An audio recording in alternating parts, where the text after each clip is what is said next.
E te iwi kua tau mai ki roto e tō tātou pare nei. Tēnei te mihi atu ki a koutou o te haukainga nei. Reira e ngā rangatira, koutou katoa ngā kai ako me ngā kai arahi kua tai mai ki tēnei o tātou kainga i tēnei rā kanui te mihi atu o te haukainga ki a koutou. Tēnā koutou, tēnā koutou, tēnā koutou katoa. Haere mai ki ngā maunga poroaki o tēnei rohe, a o tawa tērā, me waitaha te iwi e noho nei raro iaia, a ko rabi uru tērā no hoki, ko tapu ika te iwi kainga. He mihi atu tēnei kia koutou katoa, ko tai mai i tēnei ata. I te whaia, e mere kia korua tahi kānui te mihi atu kia korua ko tai mai tēnei rā ki te āwhina i ngā kura. Tēnei te mihi atu kia korua tahi. Alex, me kei kone hoki koe, kānui te mihi atu kia koe hoki. Reira, kāre tōro he te kōrero, he whakatautunu atu i a koutou i tēnei ata, reira tēnā koutou, tēnā koutou, tēnā koutou katoa. We have a saying that says this, ka pū te ruha, ka hao te rangatahi. In the English translation that means the old net is cast aside and a new net is taken fishing. And I'm that old net that the saying is talking about. And there may be others amongst you that are pretty old as well. So it's the younger people that's going to carry us through in our education, in our lovely country that we have, New Zealand. So I just want to say to you all, have a good day, enjoy the surroundings, and welcome. Kei mai tātou e te atua e tō mātou matu e te rangi. Anei mātou e tupatu nei ngā whakamoemiti, whakawhetai ki a koe, whakamāturu tia te tō mai rangi o tō aroha tō ata whai me tō rangi Māori ki rungi a mātou, e kōrero nei, e whiti whakaro nei, mō ngā āhuatanga kei roto i o mātou mahi katoa. Whakapuno nā hoki mātou e te atua ko koe te ārepa, te omeka, te tīmatanga me te whakamutunga me katoa. Reira tēnei tā mātou i ni ausi kia koe runga te ingoa nui au tau tama o hiu kuraiti, tō mātou ariki. Āmene. And we're going to sing a way at e hōna rei he korore.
I hope you too, that this is a very special occasion because I've been teaching in Puke for 25 years and I think this is the first time we have had schools, early learning centres, Board of Trustees and iwi all in the same room, learning and sharing alongside one another. So that's pretty special. We do have a really full-on day, so we want to get moving. I'm not going to go through it, but that is the agenda of our day, just to give you an idea of what is happening. Within this room, we're all at various places in terms of this kaupapa. but our whakatauki for our kahui ako, he waka eke noa. We're all on this journey, we're all on this waka together, and whether you are on that waka paddling flat out, or whether you are just dipping your toe in the awa, or whether you're in the waka at the moment just for the ride, whatever, it's great. It's great to have you here. Today, some of the content might challenge us a little bit, and that's a good thing. And in life, we always have two choices when things challenge us. So I just want you to keep that in mind for the rest of the day. That as things maybe cause a little bit of feeling within you, that our two choices always are to step forward into growth or to step back into safety. So there's a little bit of a whittle for today. We are very, very fortunate to have our first two keynote presenters. After teaching for more than 20 years, Medi began researching in the 90s. This work focused on collaborations with schools, Māori students, their families and communities through relational and responsive literacy and behavioural interventions. Together with ongoing research and supervision, Medi works in teacher preparation and teacher professional development as an expert partner. Medi is the director of Poutangi Pounamu and a professor at the University of Waikato. Therese is an accredited facilitator and expert partner working for Poutangi Pounamu at Waikato Uni.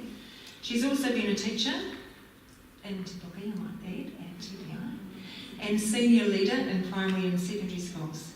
Therese now works in the area of teacher preparation and professional development. She's currently completing her doctoral thesis on the topic of today's workshop, having researched and published in this field. It is a great honour to have you both here this morning. Welcome to Te Puke Kahui Ako.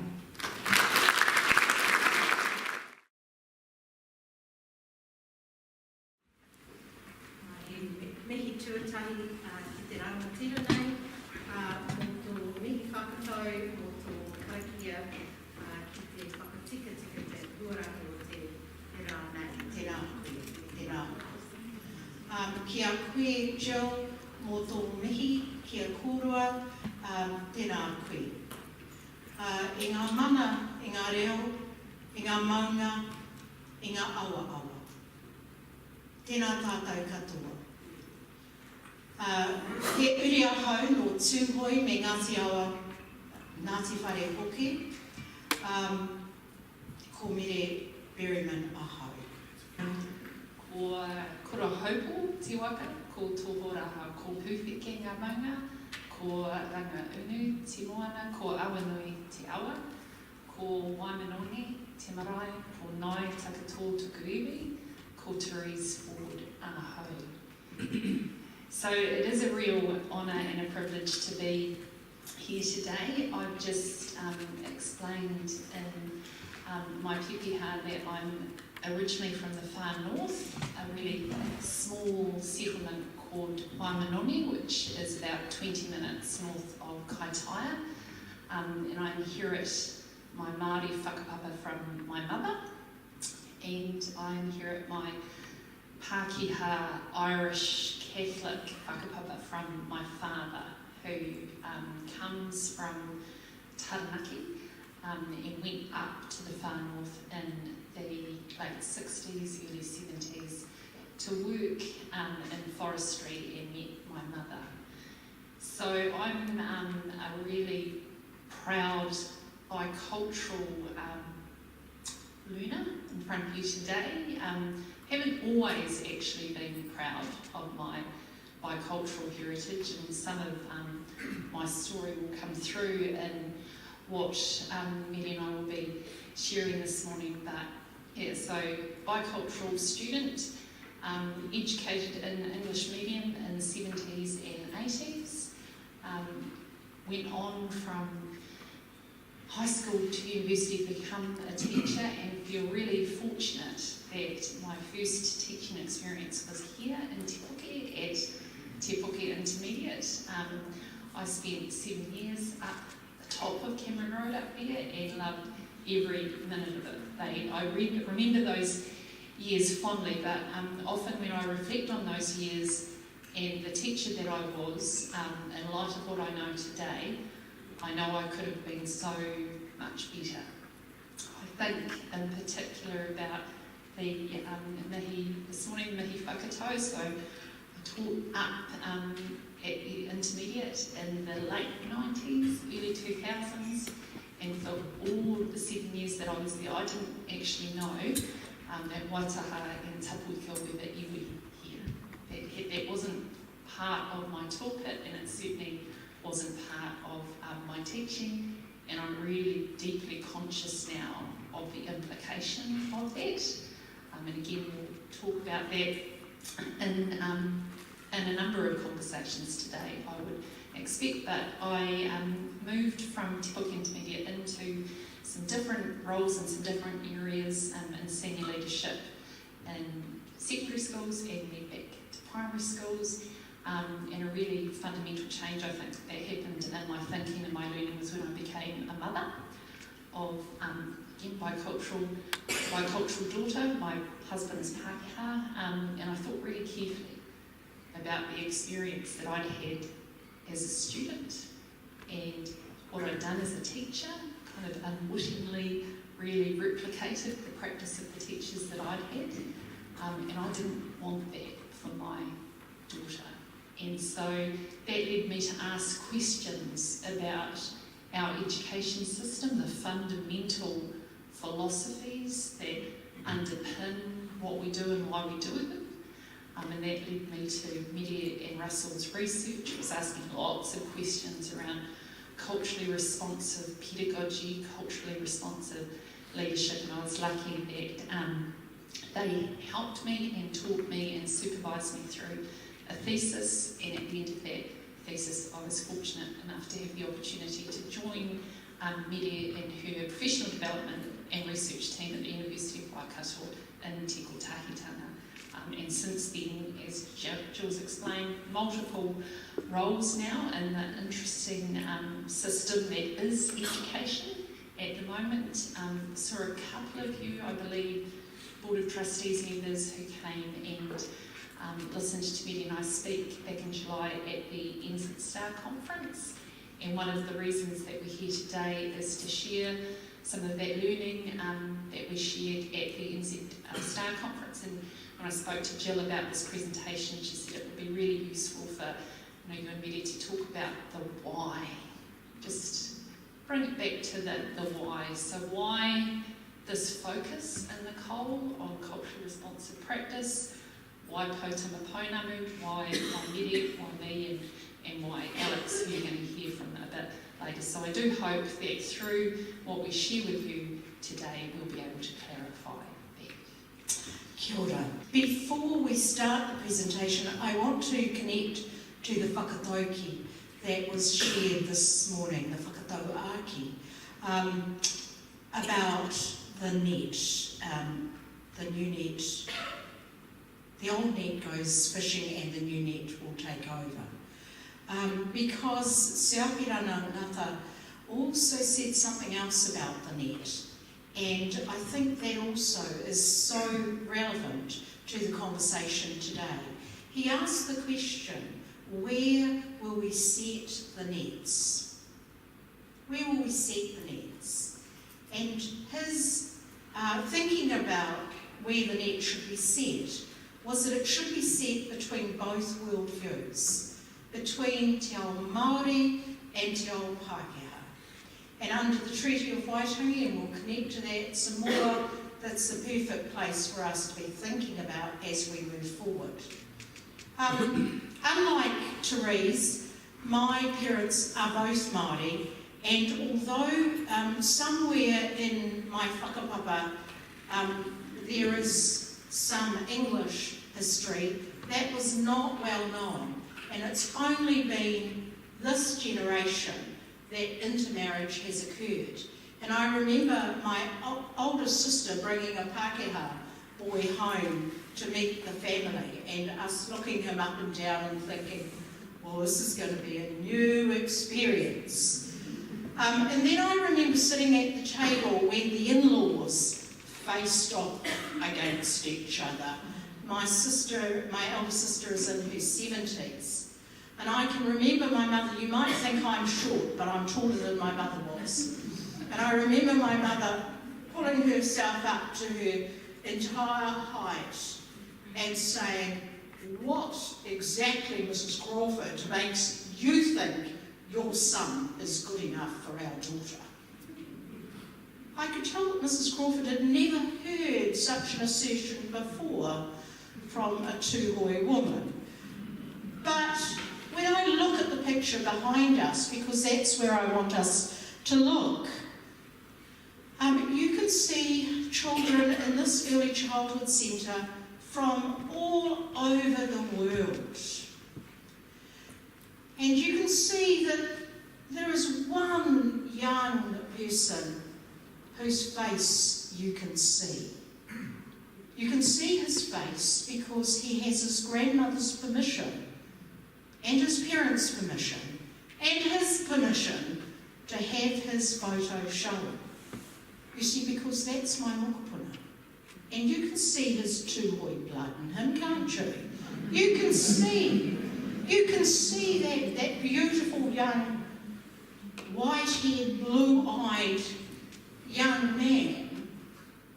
You can see his Tūhoe blood in him, and I'll show you when you can really see it. But that's what our communities are looking more and more like. And if you haven't got the privilege, like I have, of having a beautiful blonde-haired, blue-eyed daughter-in-law, and I must say that there was none of that resistance when she was brought to the family. Not as I remembered the first encounter. Or if you have the privilege of having a Māori son-in-law, daughter-in-law, if you don't have that now, actually you soon will. And I have to say that the reason I left teaching, and I was teaching at Mount Maunganui Intermediate at the time, the reason I left teaching was I was the only one that saw Māori lack of achievement in the school as being really a problem. And people were nice to me. They were always very nice to Mary. Well, to my face anyway. But it caused me a huge frustration because in the 80s there was another group coming into our schools. And that was when mainstreaming was happening. And so we were getting children in wheelchairs, we were getting children who were blind, we were getting a range of diversity in our schools that we'd never received before. And I found it really interesting that the first student that was mainstreamed into that school had muscular dystrophy. So he was in a wheelchair, and my principal consulted long and hard, and it was decided that he would, in fact, be in my class. So the caretaker of the day built a ramp outside my class. And the students and I reflected on the ramp outside my class, saying, you know, isn't it neat? We can all walk up the ramp, and he can get up the ramp in his wheelchair. Why aren't there ramps in other classrooms? Why doesn't the principal build ramps to every classroom in the school? But no. You know, if you were blind, if you needed the ramp, really needed the ramp, or for the next 10 years, they were in my class. Also in my class were the Māori students who had been stood down before or had been identified as behavioural or learning problems. They found their way into my class. But I was also privileged to have, you know, the chairperson of the Board of Trustees. They were always in my class as well. I remember at the time the mayor of, we used to have a mayor in Mount Maunganui. It was Calvin O'Hara. And so I had every daughter or son that Calvin produced, and he did produce quite a few, except his baby. So it wasn't that I had the class full of Māori students who were behavioural and learning problems. I also had the children in the wheelchairs, the blind boy I remember having, but I also had people around the town who were considered to be actually quite important. The mayor's quite important. Board of trustees, teachers, they were all in my class. And we would have a great time. And we would share and we would learn together. I knew what worked, and so I did more of what worked. I knew what didn't work, and I didn't go back there. But I really didn't know why we had a great time. I really didn't understand what was it that meant that worked. I just knew it did. And then came the big frustration that nobody else was excited about raising the achievement of Māori students or students in wheelchairs as I was. And it's a pretty depressing place to be when you're the only one in the school that really cares about that and can't actually explain why.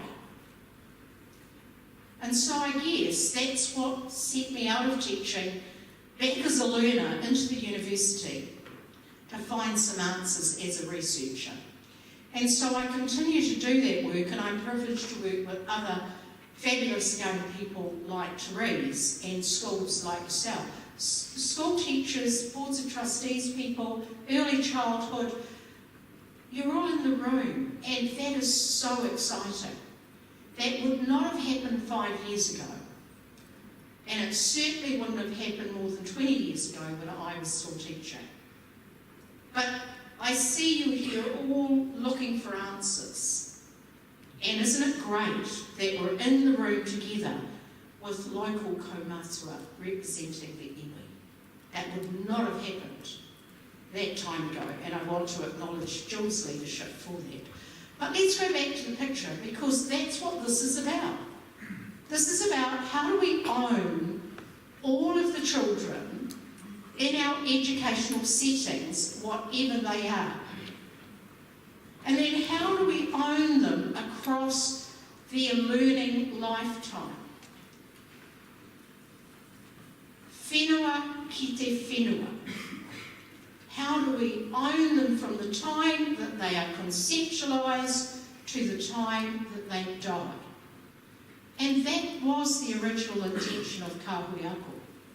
This not just isolating schools and turning it into a very competitive world where we know the more students we have in the school, the more we will get resources into the school or into the institution.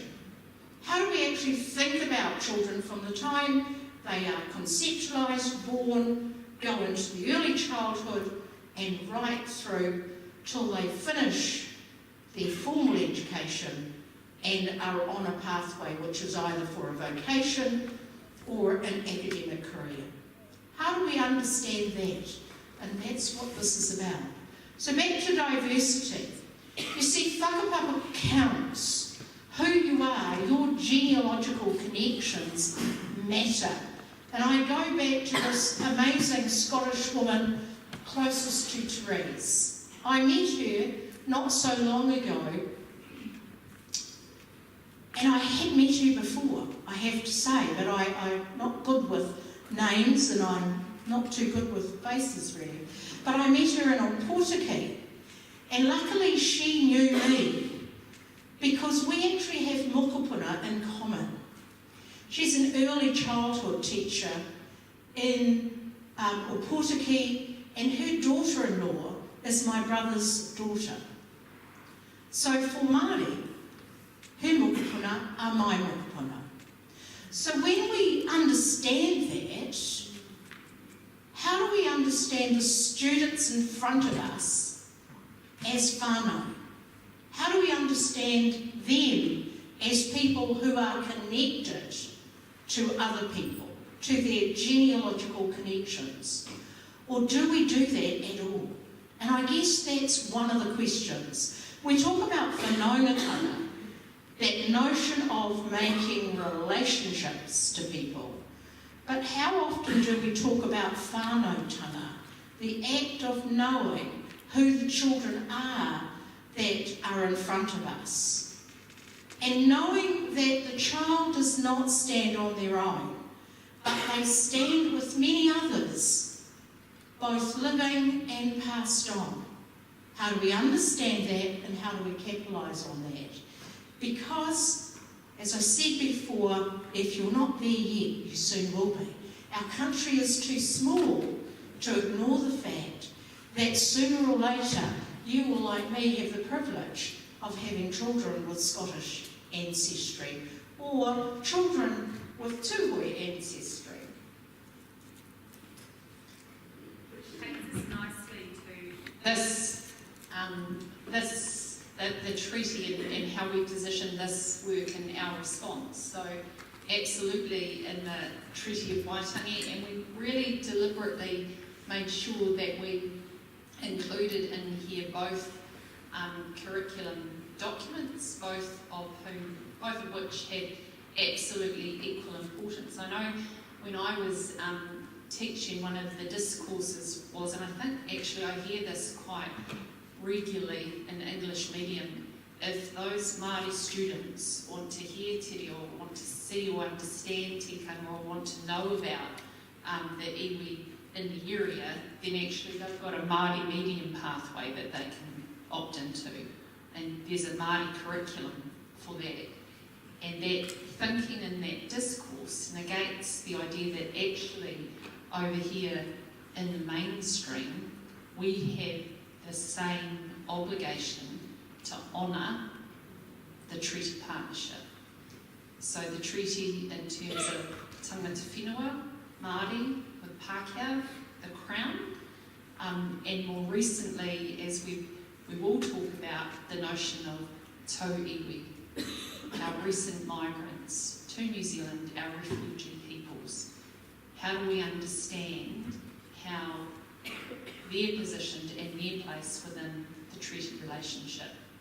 And Alex will talk about that more in his presentation later on this morning.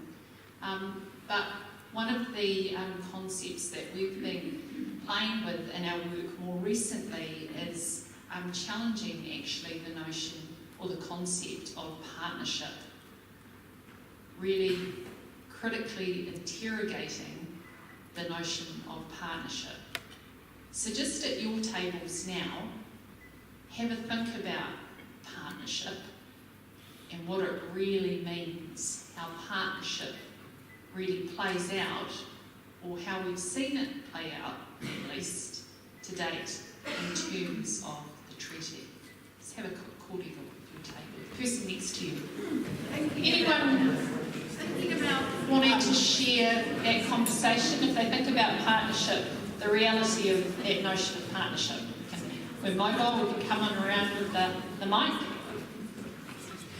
We were just talking about how partnership should be equal, and Jan was saying that it doesn't actually feel equal. Like one side is much higher and has more dominance than the other side, so not equal.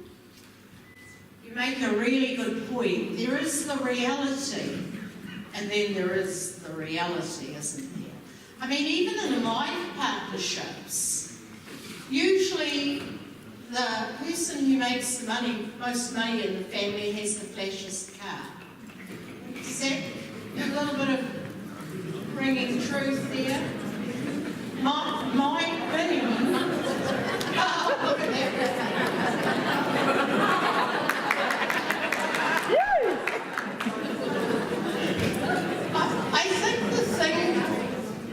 I think the thing that is really important is you're right. Because when we think about the treaty, when we talk about partnerships, our intention up here is equal. The power is equally shared. But if you ask iwi, that's been a long pathway towards equality. But the other thing too is, if it's equal, then hands up you people out there who've had the opportunity to learn Te Reo Māori in the classroom and can speak it as fluently as I can speak English and French. That's the question, I guess. Not a lot of us then, is there? You see, because the partnership promised in the treaty was not about iwi alone. It was about the Crown as well. And it was afforded to tauiwi under the Crown. Yet the comment that I hear in my research from students is more about partnership than I can imagine. And there it is down there in the green. When I say to students, so how do you want your teachers to treat you? Invariably they say something like, I want them to treat me like they want me to treat me.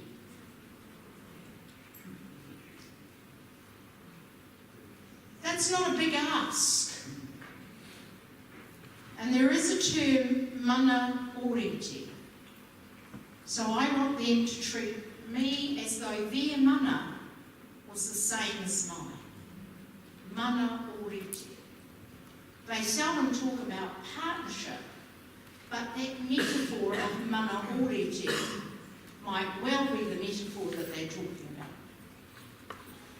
So for me, when I went to school, this is the best image I found of what my schooling was like. Not just at primary school, but also, and more so, at secondary school. I was the one of two Māori at Whakatane High School in 3P1, 4P1, and through the various forms. And I had to do just as Robin Kahuki shows in that picture. On the other hand, my brothers looked a little bit like this, because they weren't prepared to leave their culture at the school gate. They weren't prepared to put on a mask and be assimilated into a very colonial education system. They weren't prepared to play the game that was education. And I have to say that neither were my sons. But more importantly, in the year 2000, when Russell and I and Kath were gathering the stories of Māori students at year 9 and 10 who were engaged with learning and who were not engaged with learning. Something's happened there, Therese. Who were not engaged with learning. And I remember going into the schools and saying to the school, you know, we need to talk to a group of year 9 and 10 students. We want two different groups to talk to. We want students who are Māori, year 9 and 10, not engaged with learning. And schools invariably would say, oh, how many kids you want to talk to? How many groups you want to talk to? But then when we said engaged, they said, oh, that's going to be really hard. We're going to have to, it's going to be a bit of a struggle to find engaged Māori students at year 9 and 10 in the year 2000. When we heard their voices and we later published them in Culture Speaks, that's what they were sounding like. The engaged Māori students were my experience of school. The non-engaged Māori students were those of my brothers and my sons. Those were their experiences. And if you look into the eyes of both groups of students in those paintings, you might start getting a sense of what it feels like to be Māori in many mainstream schools today. So moving forward from 2001, when the narratives of Culture Speaks were shared with us, and we often get asked in the work that we have done when we use those narratives as a piece of evidence to help people reflect on the experiences of Māori students. We often hear that idea that was back then. That was 18 years ago, Therese. We know tika tahita, we know relationships are important. It wouldn't be like that now. So it was really heartbreaking actually to hear in January of this year for this report to have been published and made public. Some of you may still have been on holiday. We were back in the office and planning for the year ahead, and we were looking at this report really carefully. And if you haven't seen this report, it's not difficult to get hold of. It was a report that was commissioned by NZ Star and the Office of the Children's Commissioner, and they followed the example that Meddy and Russell had provided way back in 2000, and they asked students to talk to them about their experiences of education, from ECE right through to alternative ed. Study undertaken, the research undertaken last year and published in, as I said, January of this year. And these are some of the ideas that they shared. I remember this year, usually in my summer I'm getting another master's student or a PhD student across the line. But this student, two things depressed me. This was one of them, this report. And the other report's known as the Burl Report. And that was from a group of financial people who really investigated, have we closed any gaps in terms of Māori education going into the workforce? Both pieces were depressing, but they were challenging. They were challenging, and I think every New Zealander should read them. But I used this with a group of teachers in Nelson, and they were talking about what these were saying. And I was sort of walking past like I am here, and one teacher said to the other, look at that one. These have been gathered in our school. When did they do that? And the other teacher said, what do you mean these have been gathered in our school? She said, well, that one. You know when they call Baba Black Sheep? You know, this has got to have come from our school. And the other one said, they don't call him that at all. Yes, they do. I hear them calling it every day. They call him Pooh, they call him Baba Black Sheep. When did these people come into our school and talk to our students? Now, that wasn't the school that these were gathered in, I have to say that. But what was interesting for me, listening in on the conversation, was how can one teacher be so aware of the conversation and do nothing, and the other teacher be so totally unconscious to it? That's the question. The other thing that I was fascinated by this is this new voice, this Tauiwi voice, this African student who is saying, I don't like it when this happens. People are racist. Those were the sorts of words that in 2000 our students were using. These comments are racist. And I really wanted in the year 2000 to use that term racist. And I remember arguing with Russell Bishop about it. No, Russell, we've got to name it. And he said, no, we don't use that word in New Zealand. We can't use that word. No, we can't. We'll call it discursive repositioning, and people didn't get it. You didn't get that? Oh, lots of people didn't get that, I have to say, but the kids were using the term racist. Last year, the kids were using the term racist, but then. So in that report, there's 6 key insights that are identified, and as we said, we were looking at them in January, and we were doing what researchers do and can see them mapping onto those narratives from Culture Speaks really, that it could have been the same. Actually, we were just talking to kids from different areas of education, so it was really depressing to hear that. And if you wanted to have a look at that report, it's fairly easy to read, and the comments are summarised under those 6 insights. So that was in January. In February, we were giving you a bit of walk through this year. In February, Iona Holstead, who's the Deputy Secretary of Education, was asked to speak to a select committee about this report.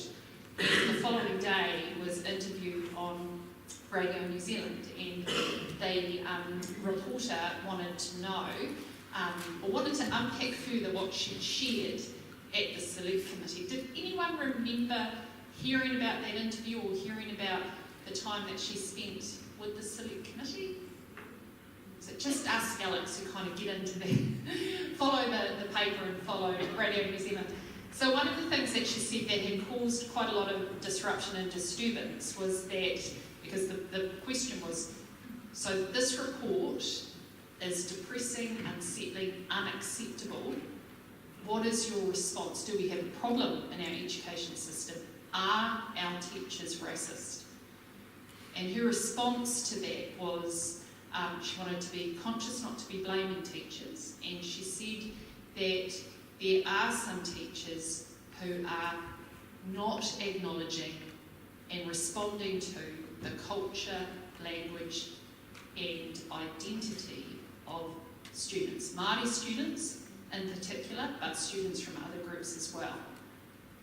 And he said, so is that racism or something along those lines? And she said, I don't think that it is racism. I think that we have a problem with unconscious bias in our system. So that word unconscious, which was always, it was sitting in the system actually from a report 2 years earlier, but for her to say that, unconscious bias went across the system, so that's almost been the question. Is it racism? Is it conscious bias? Or is it unconscious? And it's a conversation that's being had at every level of our education system at the moment. And it's a conversation that has to be had, because if they go back, and don't worry if you can't read the words, because even if you could read them, they might be a little bit confusing. I'm going to talk you through this and be really gentle with you. The reason I was arguing with Russell was I read this stuff from these guys, Shurik and Young, Americans, because Americans have been using the term racist and racism for years, although I don't know that they use it now in front of Donald Trump, but who knows what the Americans will do. But what these 2 guys have written about and presented in this diagram, they asked the question, and they said, well no, actually they didn't ask a question, they said when there is a group, an ethnic group in a society that is disproportionately undervalued, or overrepresented in all of the negative indices. So, more people in jail, dying younger, more deaths for infants, lower paid jobs. Does this sound like a group in our system? All of those indices of wealth. If there is a group that is disproportionately represented or overrepresented in all of the negative indices, then that country, and this is the bottom line here in this diagram, that is known as epistemological racism. Epistemology being the world view of that particular ethnic group. So the bottom line in that diagram is the state of epistemological racism, where the world view of that particular group is seen as being negative. And it's interesting because when you listen to one of our heroes, Sir Mason Drury, and we're going to go there in a minute, Mason Drury, once I heard him talk, well, I've heard him talk a number of times, but at one of his talks he said, you know, there are only two things that Māori are better off than non-Māori. And you're saying, what? Well, we don't have as many anorexics.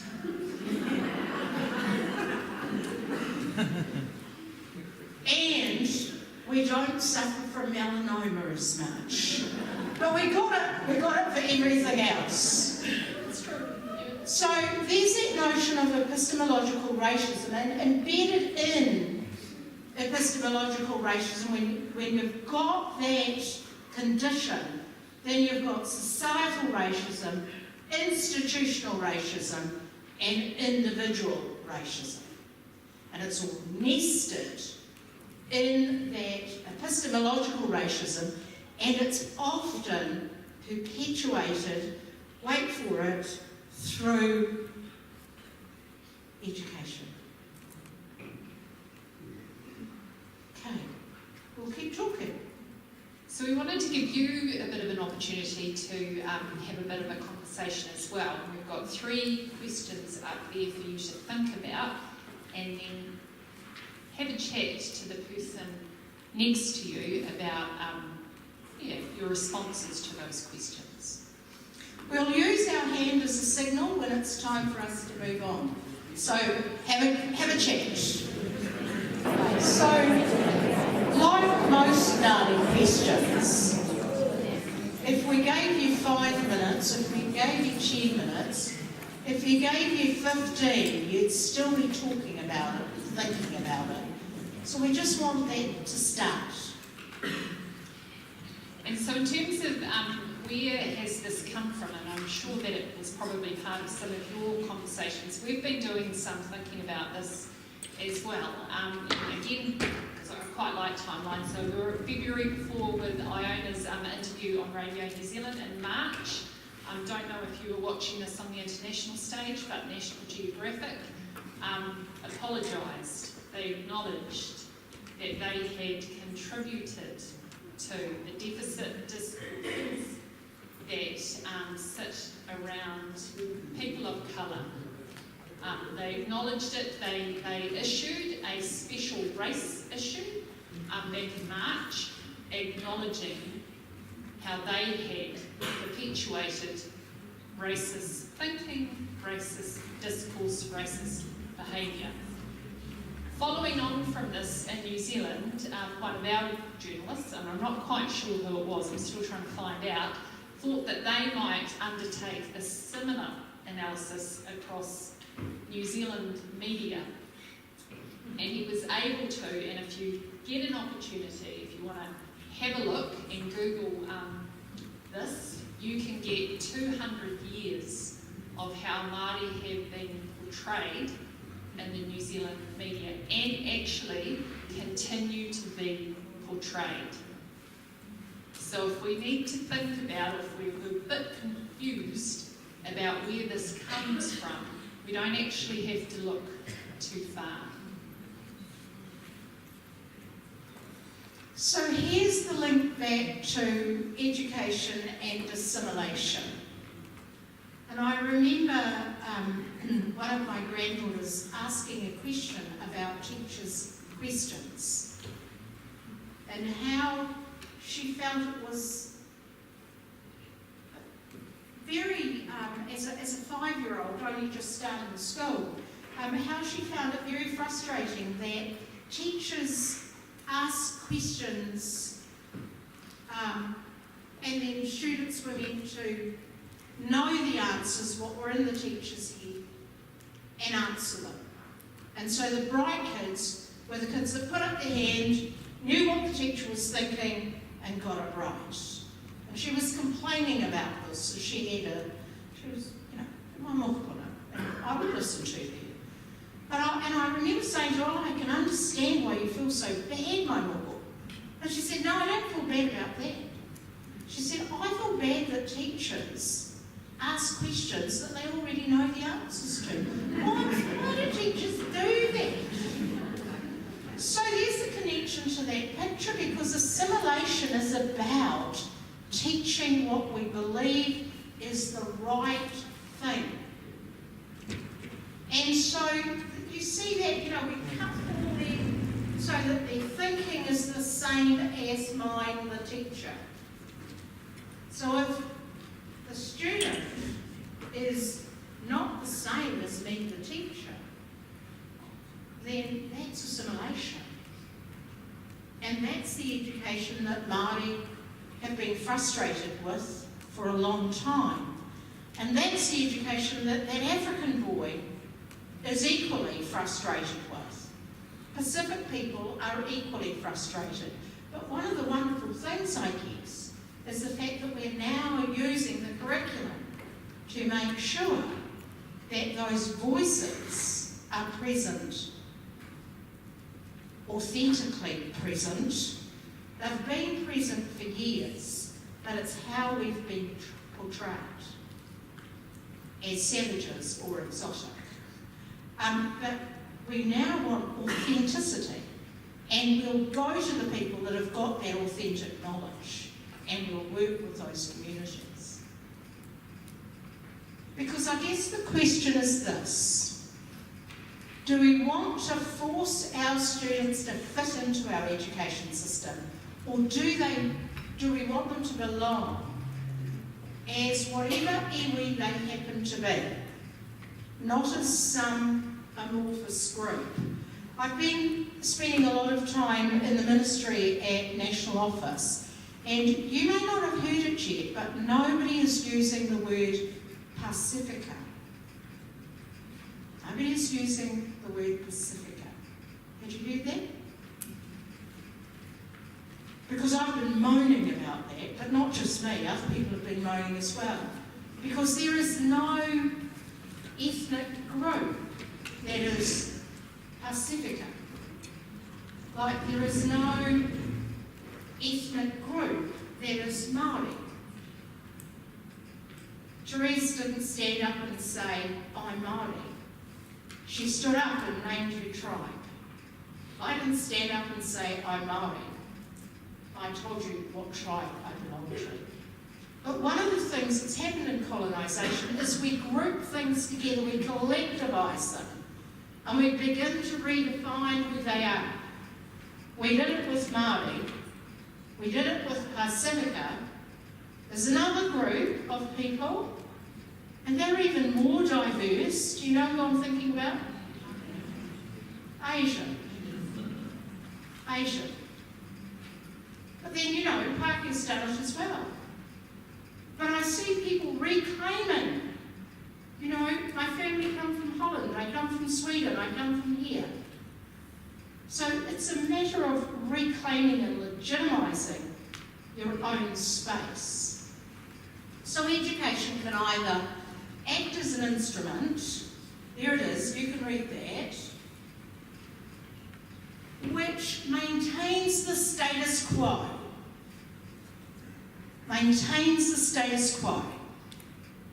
Or it can become the practice of freedom. And I guess the question is, as a group of educators who teach from whenua ki te whenua, from our babies through to our toddlers, through to our primary, into our intermediate, into our colleges, how do we collectively own that space so that education does not continue to be a practice of colonisation? How do we decolonise the spaces in which we work? And what will your legacy be? Mine's just about set. I'm the old net. what will your legacy be? And that's what amazes, and just, it's such a privilege to be talking with young teachers at all levels, because this is about you. I'm just about ready to be retired. Teresa's not. But she better not be talking about this in 30 years' time. We better be doing it. So we're conscious that, we've kind of provided quite a lot of depth around the political and social context within which education is framed and delivered. And we want to kind of look up and look forward now into the space of potential. In 2015, as part of another project that we were working with, we had a really important question to answer. We were asked to answer this question by the senior leaders in secondary schools that we were working with, and also by a group of academic advisors who were advising us. And the question is, in terms of that central goal of Kahikatea, the Māori education strategy, it has as its central aspiration Māori students enjoying and achieving education success as Māori. So in schools, the leaders we were working with were saying, what does that mean? And the academics who were advising us said they had some ideas, but they said actually it's important to clarify what that means from the perspective of rangatahi Māori in schools. And so in 2015, Media and a group of other people from our team interviewed successful students from way up north in Kirikiri right down to the Bluff on marae, and posed that question to students who were identified by their leaders as being successful. Do you want to talk a little bit more about the details around those hui, Media?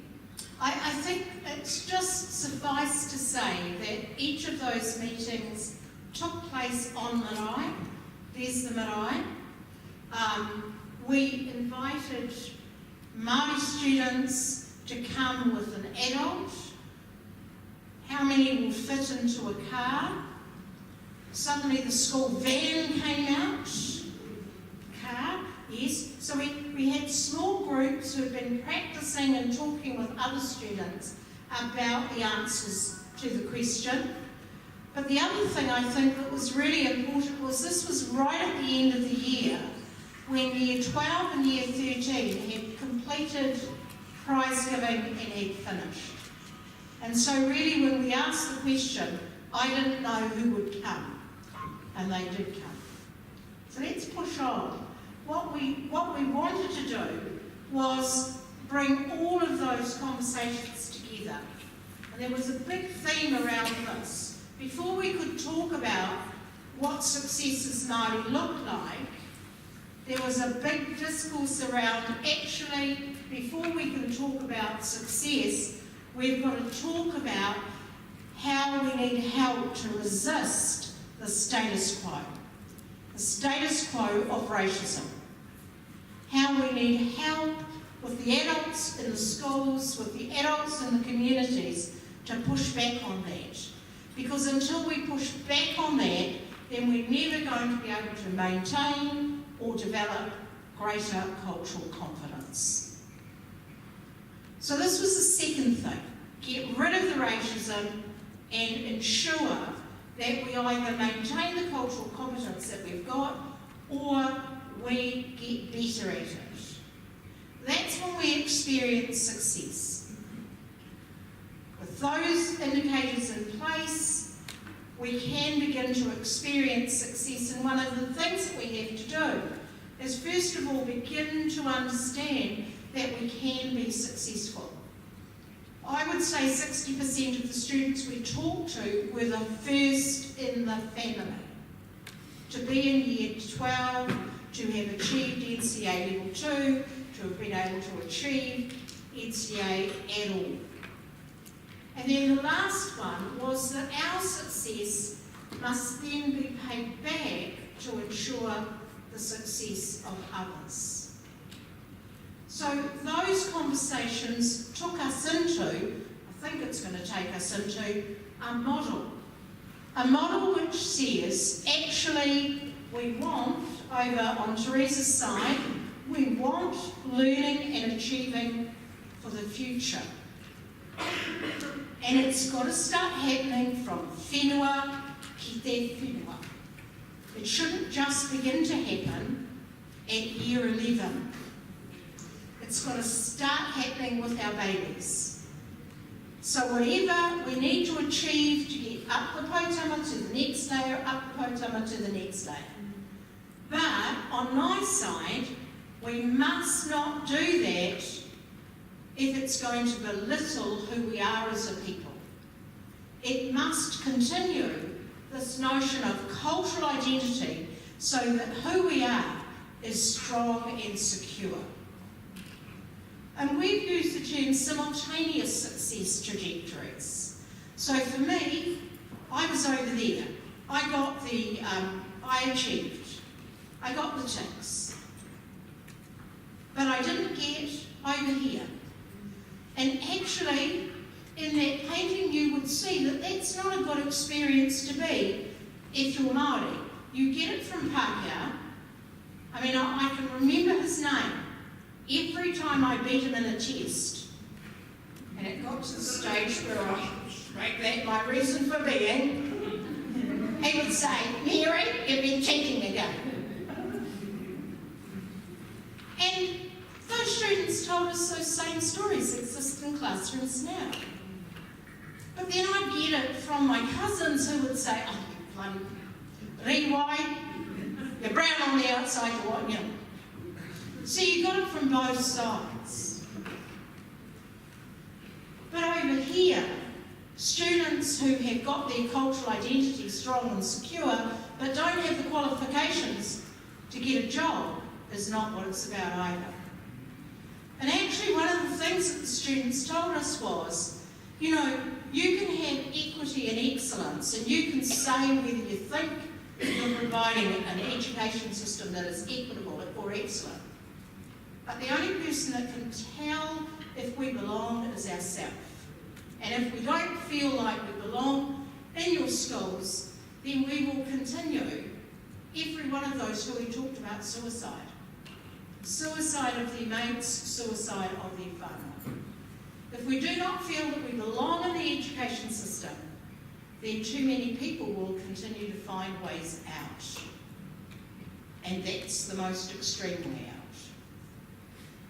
So we talked about, we felt that certainly the students gave us some insight into really good quantifiable evidence about the importance of that side of the simultaneous trajectory, and almost that challenge of if we have both of those, if we have those simultaneous success trajectories or contexts are created where those simultaneous success trajectories are fundamental. I heard them called the Twin Peaks the other day, and that's easier to say. Wow!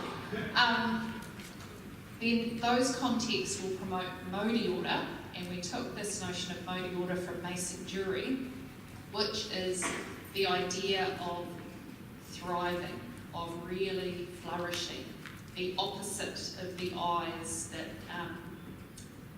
Eddie talked about in those initial paintings earlier. So how do we create context within which the Māori of students, and actually not just students, of teachers and leaders as well, thrive? It's interesting because one of the terms that we've heard used is mana. We've heard about mana. And Mason's talking about Māori. Māori is your central essence. And at another hui that Teresa and I attended, somebody said to Mason, "Why aren't you using the term mana? Why are you using Māori?"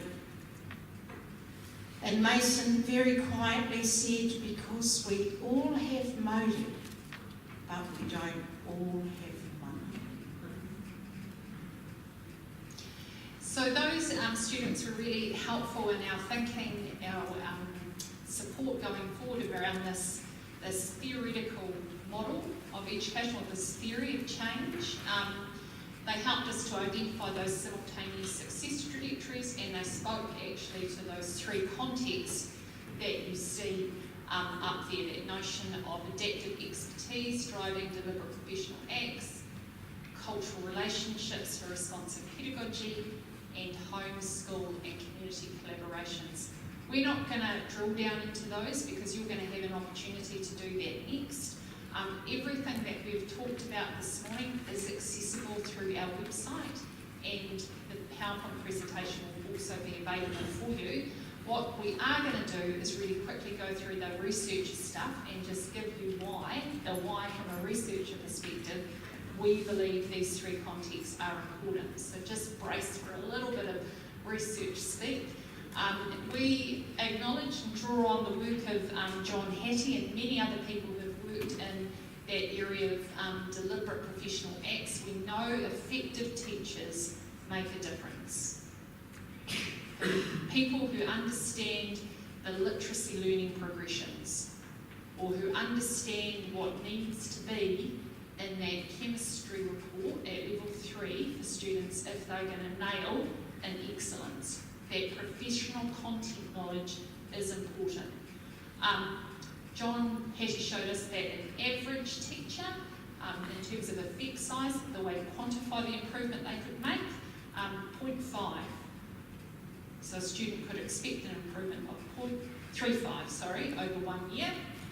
A good teacher, and that's the least that we'd expect, that our children are in front of good teachers, can make an effect size improvement of 0.60 over 1 year. So this kind of reaffirms that that is really important. In of itself though, for Māori students, it isn't enough.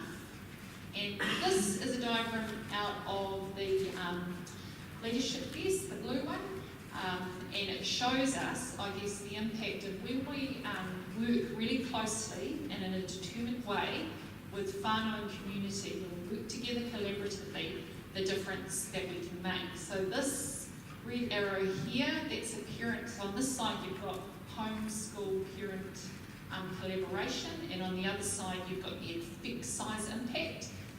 So where we've got that red arrow, that's the 0.35, so that's about what an average teacher impact. That's about where an effective teacher can impact at 0.60.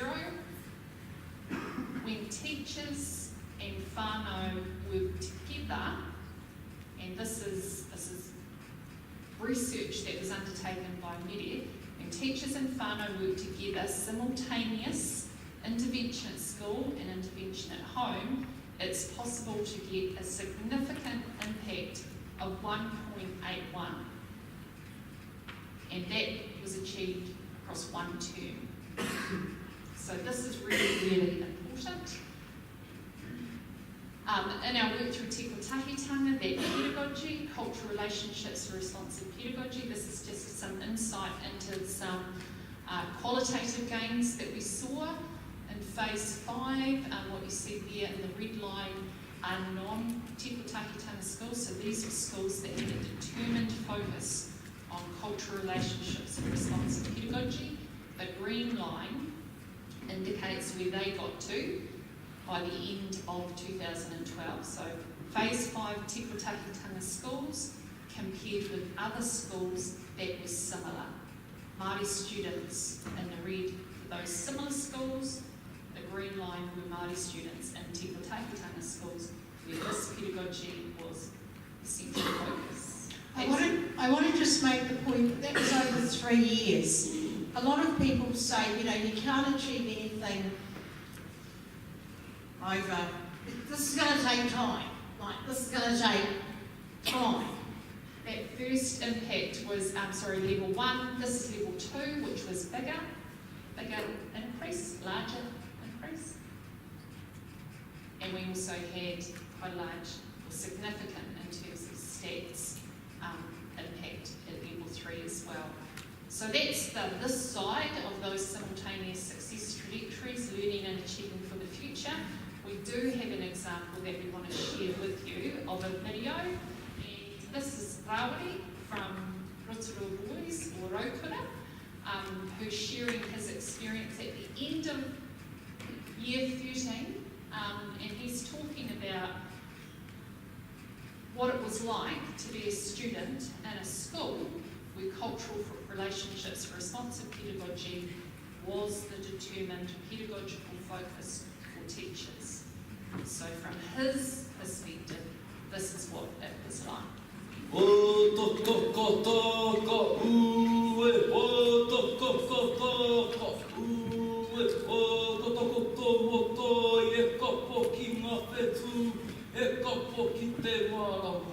E kapo ki te ato, ta kura whariro. O kimi hi aranga haua kai pēa, koutou, kua ngaro ne i aua.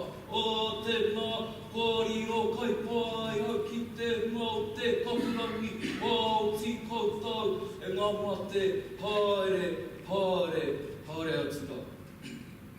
Ki tā te Māori titiro, he toko rua te hāpai o ngā mana katoa i roto i tēnei au. Arunga, araro, ko te he, ko te tika, ko te atāhua, ko te makimaki. Nā reira, ki te kōrero tātou e pāna ki te mate, kai te kōrero tātou e pāna ki te ora. Ko tātou te ora.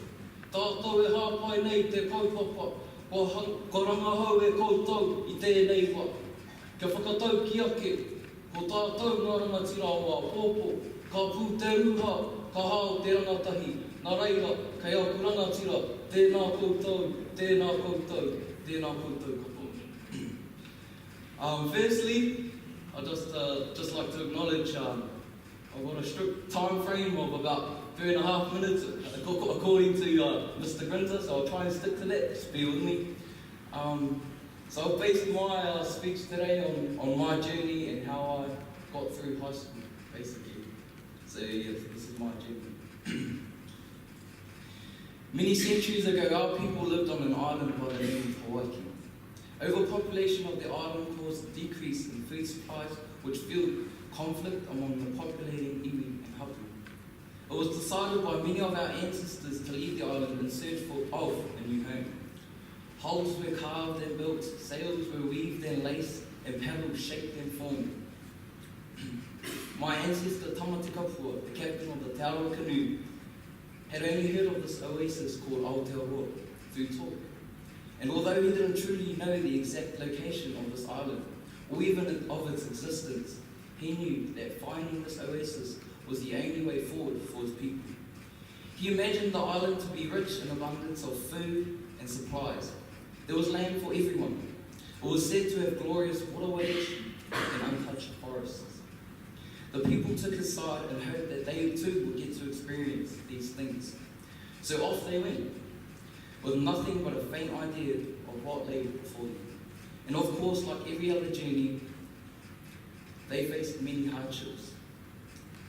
Starving children, seasickness, the unpredictable Pacific Ocean weather, and a whirlpool with a huge hammerhead shark waiting beneath its wrath.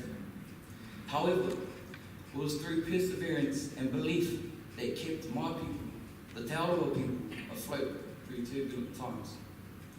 In the end, they reached Aotearoa, and it surpassed what they had originally expected: an abundance of food and land and happiness. So I only find it appropriate to liken this voyage to my journey here at Rotorua Boys High School. For the 4, soon to be 5 years of my high school career, I too have been in search for an island. I've yet to gain insight into what this island holds for me. However, it is said to be named the Island of Excellence and floats upon the sea of mediocrity. Every lesson learned and every piece of knowledge stored or skill mastered has blown stronger winds beneath my sails, edging me closer and closer towards my own oasis. Like my people, I too have faced many hardships along my journey, some of which consist of examinations, essays, and papers. They may not be as life-threatening However, it will be tough. But it's through self-belief and perseverance that I will get to my own Aotearoa. I would have never set a foot on deck if it weren't for those staff who have guided me along the way. I tend to think of those teachers as stars, guiding stars, like the stars that helped my tupuna guide the way to Aotearoa. And now to find out that their teachings are the products of your strategies, I cannot thank you enough. Because of you, I stand here proudly as a Māori student, fortunate enough to have gained NSAID level 1 and 2 with excellence, soon to be level 3, hopefully. I've also been blessed with the honour of being appointed the role as head prefect. I've gained national titles in various sports, and I've taken the international Kapai Ako Matatini stage with all 4 of my siblings, including my mother, as well as representing the school on a national level. I now hope to go on to university and study a Bachelor of Health Science Physiotherapy. I imagine these blessings as aiding tides and currents on my journey. We're all captains of our own canoes, Māori or not. We're all aiming for that island of excellence. Keep an eye out for the horizon, for our voyages has just begun. Let your sails down, believe in yourself, stay persistent, and keep moving forward. Thank you. So in terms of simultaneous success trajectories, Māori order, that's what it looks like. That's what it looks like for him. But what it's going to look like within each of your settings will somehow be different. I think one of the things that was important on that journey was a courageous principal who said, Year 9, Te Reo Māori will be compulsory at Rotorua Boys. And a lot of people said, well, then I'm going to go to the school over here. He said, Year 10, Māori will continue to be compulsory at Rotorua Boys. And a few more said, well, we're going to that school down the road because the school is getting a bit brown. And at year 11, it became a choice subject. So that was pretty courageous. That was a pretty courageous act. Another shift that I've seen is that school is now known as Raukura. And that name came in consultation with the local iwi. So a lot of changes can happen in a fairly short time, and the prospect of simultaneous success trajectories, where we achieve, we get the qualifications, we learn how to read, we learn how to write, whatever that looks like at your setting. But our own culture remains strong and secure. That's a challenge for us as educators. That's the legacy for both iwi, but also for tauiwi. Good luck. I have high expectations of you, and I have high expectations of Therese. Kia ora koutou.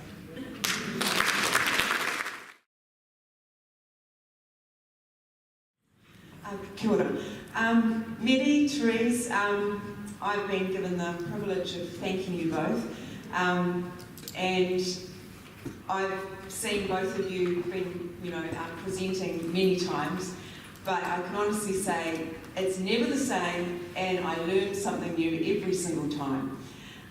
Today, I think we're very privileged to have both of you here, to have to hear your stories, both your personal stories, to hear about a lot of your research and other people's research, and to have those two things connected. And that, for me, that helps the messages come alive. So thank you for that. Also, you were charged with helping us understand why we're doing this. And for me, some of those key pieces of research have really, really done that. I think they've really helped us as a group to understand why we're in this together, why we need to actually confront us as a whole, the way our education system is within this community, and our connections with hapu and iwi. So thank you so much, both of you. We really appreciate your time. I think you've also left us some challenges. I think you've left us some ideas of ways to move forward and potential for the future. So we really, really appreciate your time and your knowledge. So thank you.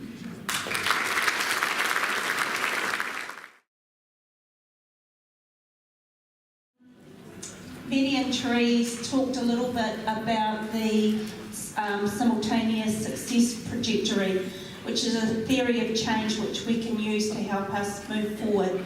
And so we're going to look at developing some of the understanding behind that a little bit now, and looking at how Māori order and culture and identity is really important for us, helping students develop and have a sense of well-being and belonging.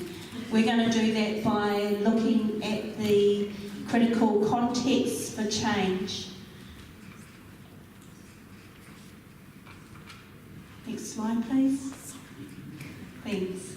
And we're going to do it in a two-step activity. In the first step, you're going to be sitting at your tables and reading through one of the pamphlets you've got on your tables, and we all have some guiding questions for you. Then in the second step, we'll make new groups where each of the contexts is represented. So, can we go into the next slide? These are the guiding questions. So just sitting in the groups that you're in at the moment, and we'll give you 20 minutes, we'll spend about 20 minutes on this. Have a read through your pamphlet. Tuatahi, ko waka tōku i wā, he iri ai no te whānau atamui, te whānau kaiwai tōku kia.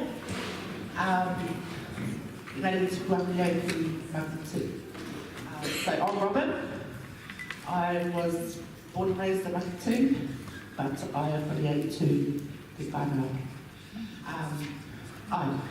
So, no ki te honore nui ki te whakataki tō tātou pai kōrero i tēnei aniahi, ko Alex Pōtere Barnes tōnei hoa.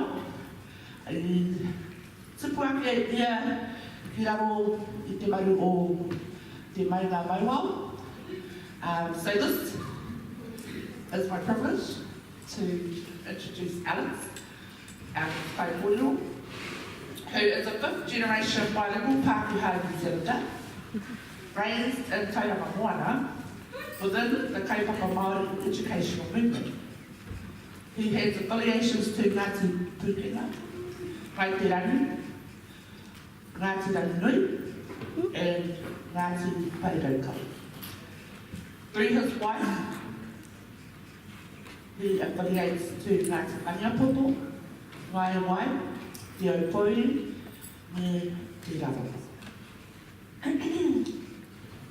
Kia ora, my name is Mary Ann Wilson, I'm from Fairhaven, and Robin and I are introducing Alex, who's our next guest speaker. Alex has a well-established track record of advancing the educational, social, cultural and environmental elements of well-being in education. He's interested in growing the theory and practice of Te Tiriti o Waitangi in education specifically, and across New Zealand generally. Alex is an expert partner and accredited facilitator with Potama Pounamu. In his expert partner role, he works with our leadership to strengthen evidence gathering practices, provide critical data analysis skills, define and address systemic problems, and support evidence-informed action planning. I'd like you to put your hands together and welcome Alex. Hei rā, te rangi kāwi ra ki runga ko te ao taurima, hei runga nei. He ao i te pani, he ao i te mate, paki, paka, pi oi oi, aha, pi oi oi. Tēnei au e tū whakaitia ngā ki muri a koutou. nā rangatira o te rohe nei, tapuika, waitaha, karanga mai te arawa waka, karanga mai, ki tēnei o ngā huanga o Tauranga Moana, tēnei au e pāpaka oranga taua, e mei kawana kia koutou. Tēnā rā koutou ngā rurihi, ngā karaua, kei wangi a tātou, mātou, tātou, te reo Māori, tērā, mea a tāhua. Koe no, kia ora. So I just want to acknowledge all of you, particularly Tapuika and Waitaha, for welcoming me back into your fold, into your ancestral lands of this beautiful place known as Te Puke. It's a real privilege, and this has been mentioned before by my wonderful colleagues, Whaia Mere and Whaia Therese, just about how special this is, how special it is because you have iwi, tapu, whānau, early childhood, primary and secondary, all under one whare. That's huge. That is a huge achievement. So I will just say, po mai te Pakihi. E tauda tuatini, e tauda tuatini te tauda o te whananga. This is a whakatauaki from Puke Walker. Some of you may be familiar with him. I've just been reading about Whakatukuranga Ruamano, which is a pan-iwi innovation experiment. And in this reflection of Whakatukuranga Ruamano, Puke Walker describes that effort as, in a very loose way, relationships were deliberately built through empathy and through what else? Deliberate actions. And that's what we're doing here today. And nōnei he tauda tinitini te tauda o te whanaungatanga. And Mere talked a little bit about that, about whanaungatanga and whānau. From the mai te whenua ki te whenua. Ahakoa ko nōwhea, ahakoa kōwai. We're all New Zealanders, and we share a common journey, and we also share very distinct journeys. Kapai, and who's that? What photo was that? Can you speak up there, Tātai? It's our co-leading on our Maunga Rangiuru. Hey, have any of you checked out the website? Okay, put your hands up if you haven't. See, brave ones. Kia ora koutou, you brave fellas out there. The boys putting their hands up. Awesome. Check out the website because there's heaps of good information on there. Ko wai tēnei, I've talked a bit, and I want to thank Robin and Marianne for introducing me very eloquently. Yeah, that's a bit of who I am. Grew up in Tauranga, haven't lived in Tauranga. I left when I was 17. My experience of Tauranga is it's a very racist place, and I still feel that when I come back here. And so I'm heartened by the hope, the critical hope, that is taking form here in Tauranga. It's a very white place. There's a lot of segregation. The iwi are very segregated. The Samoan Pacifica community that I became aware of later in life, very segregated. The Sikh community, very segregated. So it's an interesting time we live in. Extraordinary times. Let's try and move beyond the segregation and insulation. Anyway, that's enough about that. I will be talking about it more later. But that's a bit about me. Koitama Pounamu was founded with the help of our koeke from Tauranga, Putanua, Mate Morehu, and Nan Whangarangi Walker. I know there are descendants of those kaumātua here today. Tēnā rā koutou.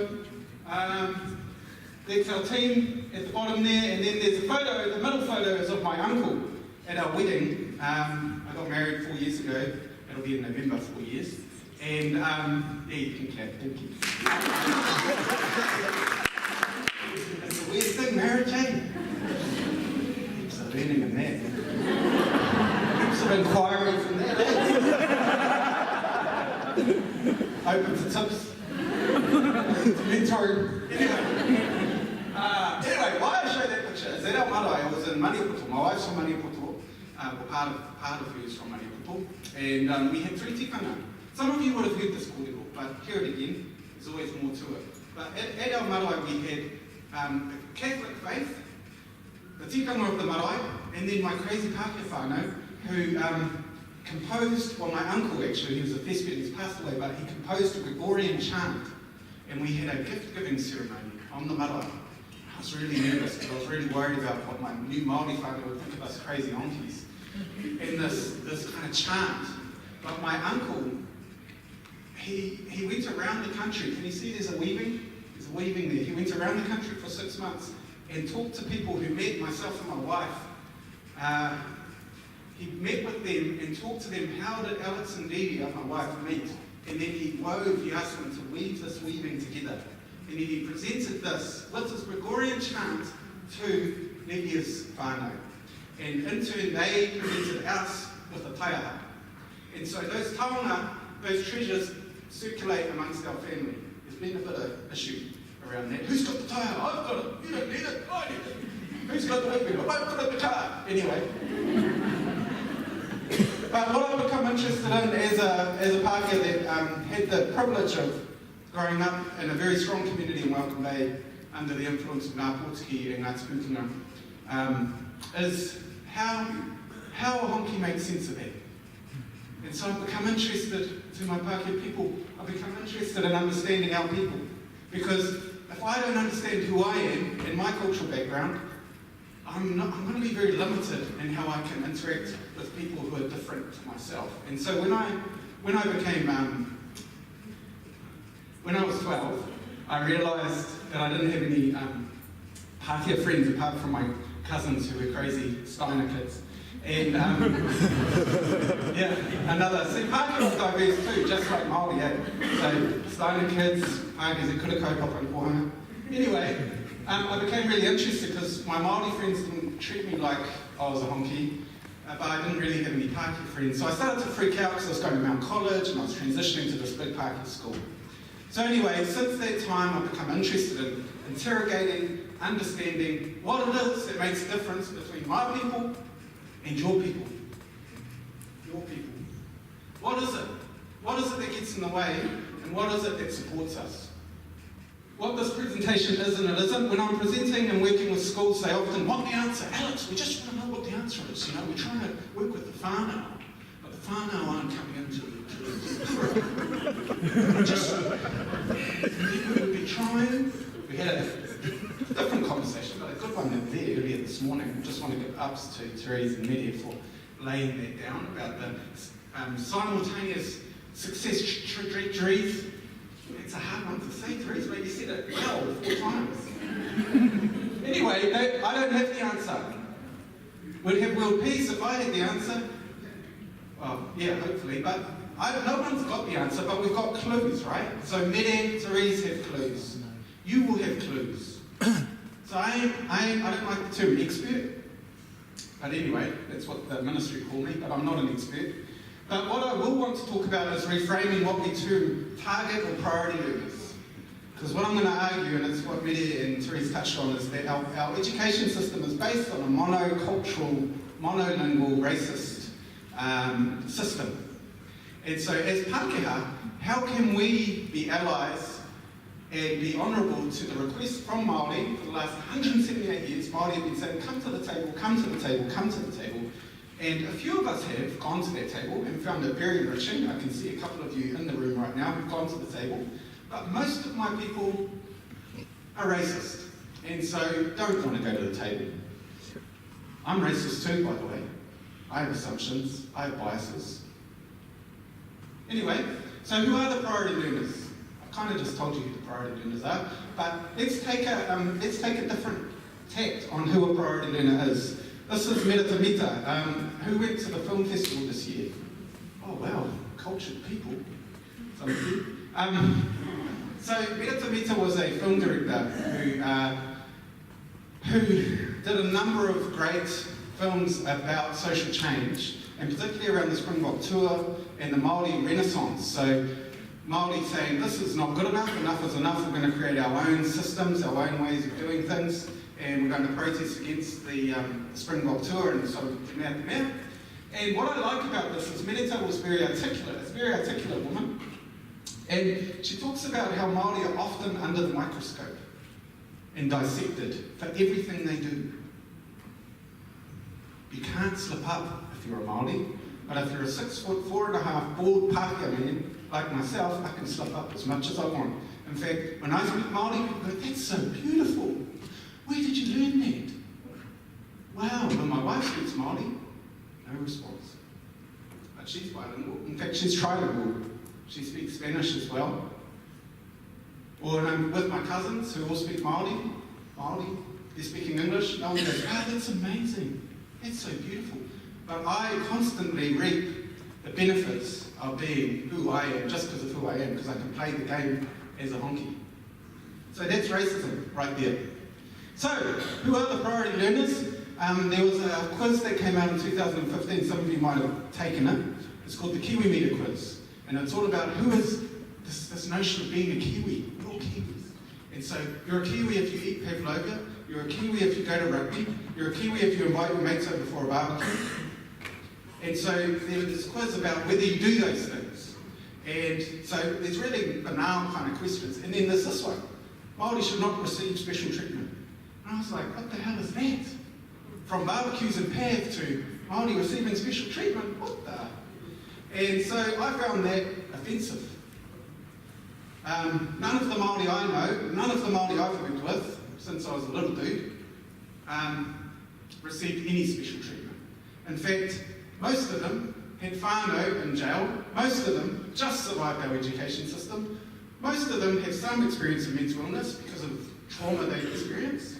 And so I found this depiction great, and this is a really useful artifact if you're teaching around cultural studies, media studies, anything, economics. Put it in there. But this is a response from Sharon Murdoch about the privilege Māori have. So, we know that our education system is generally doing well, but it's lagging behind for a certain group of people, my people, because we lag behind Māori in understanding how to work effectively with people other than a white-skinned body, with people other who have languages other than English. We lag behind. We're one of the most monolingual countries in the world. So Pākehā pose challenges to our education system moving forward. Boom. So, I'm going to base my kōrero on some well-known research, which has come from this book here, Understanding Pākehās, which I talked about a bit earlier. So, as we know, most Pākehās, as this will tell you, this, by the way, is a strategy document for Pacifica people who were coming to New Zealand, because Pacifica are all the same, as Media mentioned, Pacifica, they're all the same people. They're not.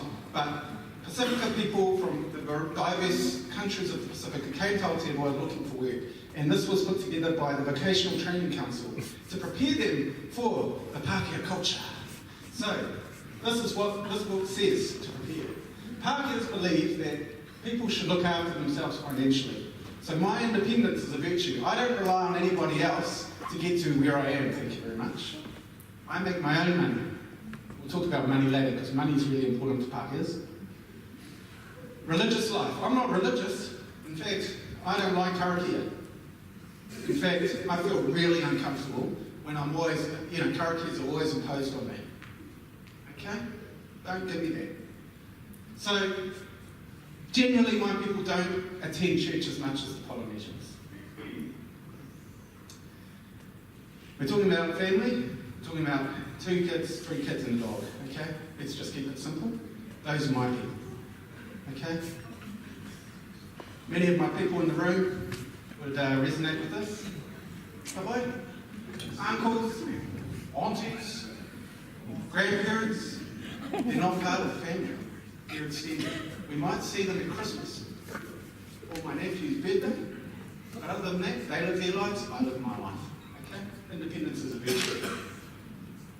Okay, the home is where all the moral teachings come in. School, teachers, you're there to discipline and make sure my kids learn the facts they need to survive. So we have a clear separation. I teach my kids at home, I'm with my kids at home. I'm not expected to do your job. Okay? We have a democracy. Everyone succeeds in a democracy. Everyone's equal. Hey, everyone's got a right to succeed. It's only if you're independent and you're money-minded that you can. But those people who don't succeed, that's their fault. Okay? So linked to that is that I make my own way in the world. I'm responsible for all of my choices.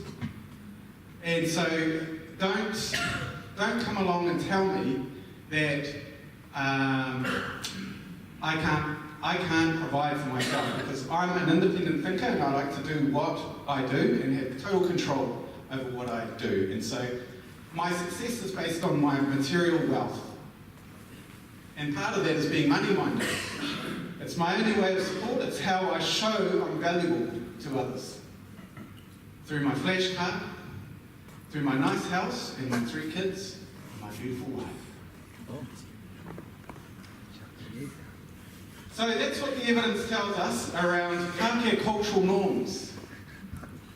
Does that resonate with any of my people in the room? Yes, some. We're going to get to whether that resonates or not soon.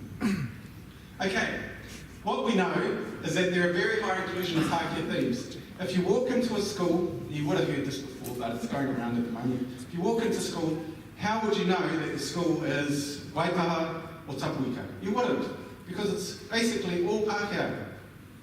Okay, there's a lot of Pākehā themes, from the way sessions are planned, teaching and learning programs are planned. It's basically one way. We over-assess for a stable and certain world. We expect our kids to remember certain things and regurgitate often. And based on that regurgitation, we measure them. And we measure everything that moves. The system is maintained by high levels of racism. This was touched on earlier. Mispronunciation of names, marginalisation, little value placed on anything Māori. And then as a result, my people have low levels of understanding and connecting with any kind of knowledge, language, or culture other than myself. So there's only 3% of my people that can speak Māori to a fairly okay, day-to-day conversational level. That's 3% of that number. And we're impeded, well, I've already mentioned some of this, but when we confront, or Pākehā are confronted with an understanding or a belief system that is different to their own, we get paralysed, we freak out. And that freak out comes in a number of ways. Either we get really angry, look, I'm not putting up with this. What is this crap? Look, I've been a teacher for blah, blah, blah, blah, blah, and I know this works, and it'll work for you. So defensive, angry, that's one reaction. Another reaction is, oh, conflict is horrible, and I'm being challenged, and I don't know what to do, so I'm not going to do anything. Another reaction is this, I know our system is racist as hell, but I just don't know what to do. I'm really worried I'm going to be a tokenistic, flaky teacher, and so I won't do anything. And that happens at an individual level and also at a school level. So, what the evidence is telling us is that Pākehā priority learners are a priority because we are not keeping up with the rest of the world. You can read all of that. And that is a significant problem. Ka pai? So those men up there, they're the priority.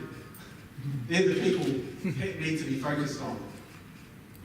Ka pai? So what I've done here is I've taken kahikitia and I basically took out the terms Māori and I replaced it with Pākehā. Because when we're talking about priority learners, we're automatically othering them. We're automatically saying, Therese, you really need some help. Tātai, are your whānau okay? So we automatically other people. Now, kahikitia isn't aiming to do that. It's aiming to identify an underserved population, which in itself is very, very important and it's vital. But often, what happens is because we live in a racist society, we start to categorise and put Māori into the group that need fixing. And we don't actually put the mirror on ourselves. And that's what I'm trying to do here by talking about Pākehā priority learners, is to go, actually, we know these facts about Pākehā. Now, what I would suggest, when I ask that question about whether those generalisations about Pākehā are true, some of you nodded, some of you I couldn't tell what you thought, but those are huge generalisations. In my family, we don't act like that. Some of you Pākehās in here won't act like that. But what's it like to be generalised? What's it like to be pigeonholed? Pākehā don't have to worry about that because we're the majority culture. We determine what goes on. So what I'm trying to do is just go, here's a bit of a taste of what it's like to be deficit, to be the problem, to be the target, to be the priority leader. So often when I'm talking about Pākehā priority leaders and teachers come up to me with these responses. I quite like the top one the best. Alex, you know, it's great what you did, thank you so much. You know, we've only got 10% Māori, so this isn't really relevant to us. The other one, I don't see colour, I only see students. I'm only here for the students. Okay? Alex, don't give me that Pākehā stuff. Colour doesn't exist. Okay? I want to do something, but I don't know how. That's the paralysis stuff. Both of those statements are both kind of paralysis. Or, I want to do something, but I don't want to step on the toes of my Māori colleagues. And actually, I don't agree with what my Māori colleagues are doing. I think I could do a better job, but I don't know how to talk to them about it. I don't know how to work it out. So these are generic Pākehā priority learner responses. These are some of my responses. It's really long, but anyway, just read the bold bits. So the fact is that when we say we only have 10% Māori, what we're doing is we're actually creating racism. Because we know that when students are only exposed to their own culture or one culture all the time, and no acknowledgement of diverse knowledges, diverse ways of looking at things, we're actually recreating racism, unwittingly. So that is a problem. So in the 10%ers, or the 10%ers and lower, we need more support in those schools. That's where the priority should be, because we're breeding racism. But we don't even, many don't know it, some do, but many don't even think about that. Colours are beautiful. Okay? Seeing colours is a wonderful thing. Who's a gardener in here? Yeah, a garden. Wonderful. Beautiful as spring comes up, eh? So colours are beautiful. I'm not neutral. None of you are neutral. You come in here with your culture, you come in here with your expertise, and those are shaped by wider society. Okay? Not doing is an action. Choosing not to is an action. Good, bad, it's an action. Call 0800 Pākehā if you want to do something and you don't know what to do. I've set a phone line up for you. No, I'm joking about that, obviously. But I joke with my friend who's a treaty educator who often works with organisations who want to take the treaty into more practical places. And she comes out of the workshops and she goes, oh my God, so she needs to debrief. So 0800 Pākehā, babe, give me a call. What's happening? What I'm trying to say is, as Pākehā, we need to get better at seeking support amongst ourselves to understand this stuff. Because when we're brought up in a monolingual, monocultural way, we don't know anything different until we get told you have to do this Maori stuff. And then it's like, well, why? And understandably, why? Like, that needs to be described and explained with preferably a Māori and Pākehā who get it. But, yeah, you've got to be humble. Be humble. Because what I've seen happen, some Pākehā, they learn their pepeha, and then they think they know everything Māori. And they're getting up, they're doing their thing. And it's like, oh, settle down. You've been in there 5 minutes, and now you're trying to take up the space. Māori are still trying to create their own space. And big ups to you guys, because Māori are here at the table at a number of different levels, from ECE all the way up to iwi. So, Pākehā mā, kia whakeiti. You have to understand, as Pākehā, we come with privilege. You may not feel that way when you're in, we were at Ngāti Moko the other, when was that? A few weeks ago. Pa Anthony, he put the challenge down. All of the WSTs in the house, in the whare, had to get up and had to do their pepeha. And Anthony would say, why are you here? Tell me, why are you here? And everyone had to describe why they were in that whare. there was a lot of fear and anxiety. There was a lot of paralysis in that house. But you know what? Anthony he's hard, but he is loving. Māori can't do it on their own. We need critical allies, or they need critical allies. And in my work with Pākehā, who've been working with Māori for 30 years plus, that's what they say. They get involved because they've been invited and they can offer something practically, whether that be content knowledge, pedagogy, leadership approaches, anything. They're involved because Māori say, hey, we need that, come on. And the Pākehā go, what do you mean? I'm freaking out. And then they say, no, come on. And then they get involved and hello, then they're at every bloody hui and they're all over it. But they're all over it in a humble way. And that's what Pākehā who work with Māori often tell me, is that the relationship takes time, it takes perseverance, it takes resilience, it takes resistance. It's a resistance to the common dominant culture. And I know there are a number of leaders of you in here who have been doing that work for some time. And so I'm interested in talking to you more about that. And what I'm suggesting is we might be here for the right reasons, but we don't always know why, or we know the why, but we don't know how. We don't know how. And what I'm going to suggest is that utility is often not utilised enough. It gives us a framework to think, and a framework to be, and a framework to connect. And unfortunately, because of our racist society, it's seen as a Māori issue. Well, actually, I'm only here because of the treaty. If the Crown didn't sign the treaty, I wouldn't be here. So my passport is because of the treaty. And I'm saying that to my white people in the room, you're here because of the treaty. So it's not just a Māori issue, it's a Pākehā issue. So ka wanatanga, honourable leadership, these are ways you can support the first article of the treaty. Honourable leadership, honourable governance. Some of this is what you're already doing, but you just haven't thought about it in relation to the treaty. But you're already doing a lot of this. We have Nongo Te Hau going on.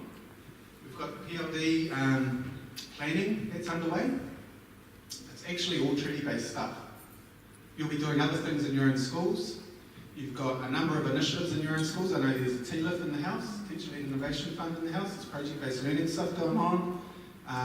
There's a whole number of things. You've got your graduate profile stuff. You've got your hiding on with the iwi. You've got all sorts. Those, to my mind, are all examples of honourable leadership. It's honouring the relationship between Māori and non-Māori. Rangatiratanga. Ākine kia moio e te o koutou ngai Māori mā ki tēnei o ngā rurihi.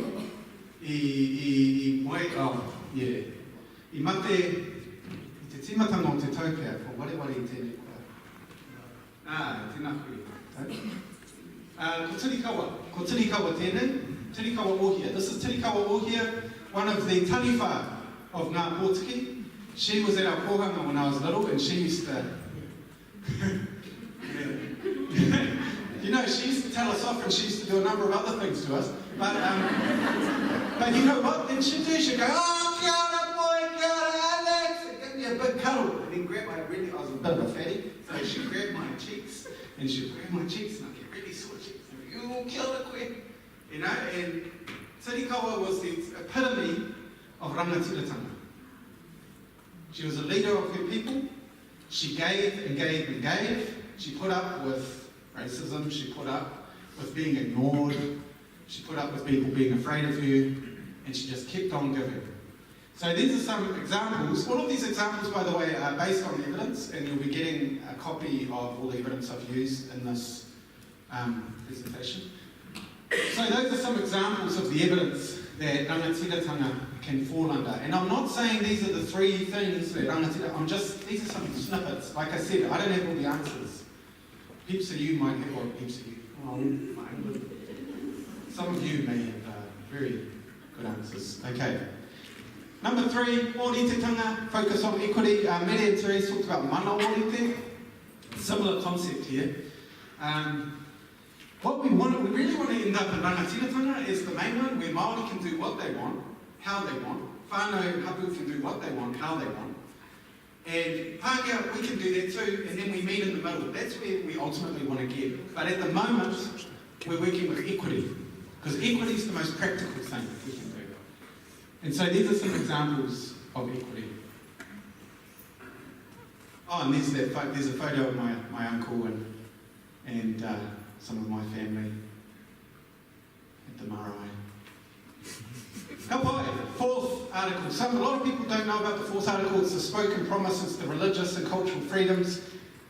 One interesting thing, I will tell this story historically, when the treaty was being signed, the Anglicans were all over it, and the Catholics piped up and said, hey, what about us? And so they had a discussion in Waitangi about protecting all faiths in Aotearoa. So the Catholics put their hand up, the Anglicans didn't like it, but they agreed in the end, and the rangatira said, oh yeah, okay, all good.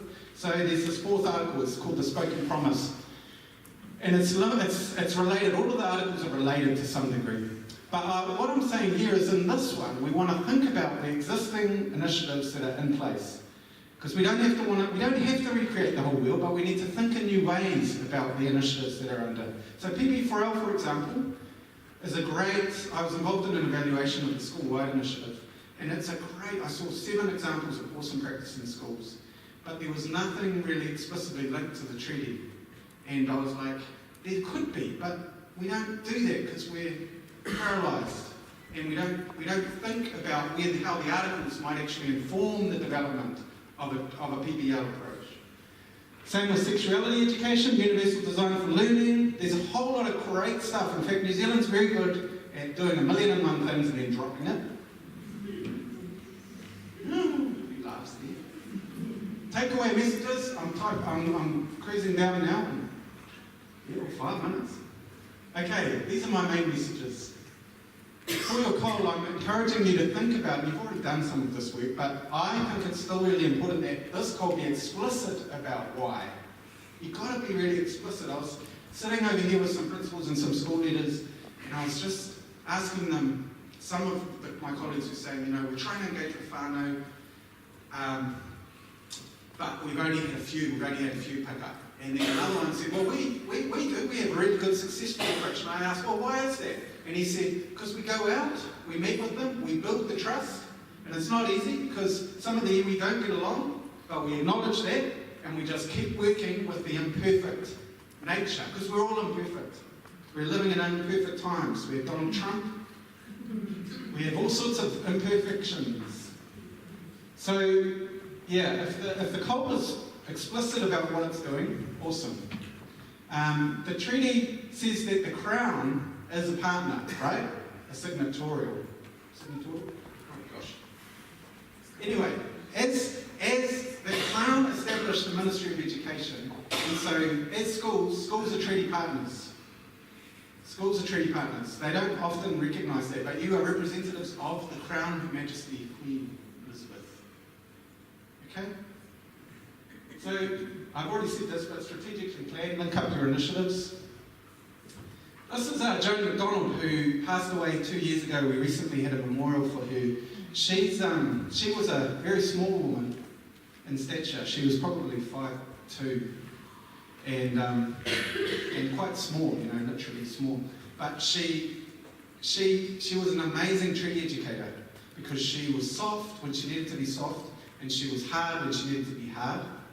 And she hung out with people up in Waitangi who don't have the best rep because of the media. Titiwhai Harawira, who's a hard lady, but she loved Joan. And so you'd see Titiwhai and the small little meat Pākehā woman hanging out. What a weird combo. That's a great combo. Hey, what an awesome combo. Because you had Joan and you had Titiwhai. That was awesome to see.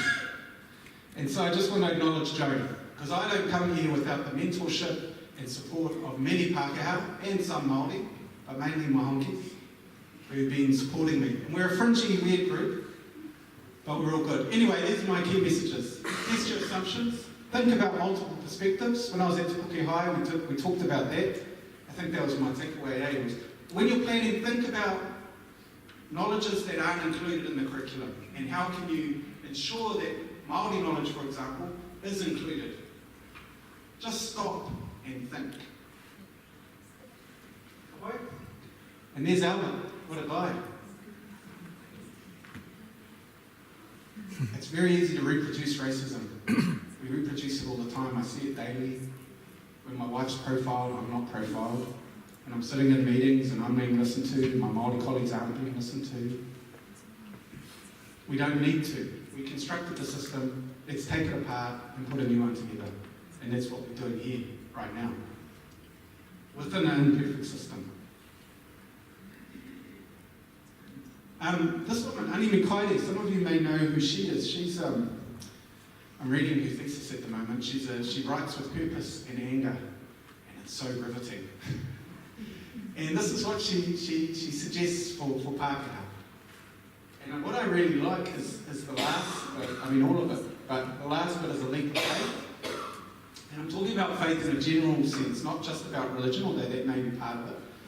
But the faith, the critical hope to take risk and to be able to stand up, and when you're knocked down, stand up again and keep going and learn from it. I get knocked down often, I do. And I'll get negative feedback from some of you, I know I will. And I have to remember that that's just part of the work. And if I only focus on the negative crap, I ain't going nowhere because I just get into the spiral of doom. It's hard to get feedback.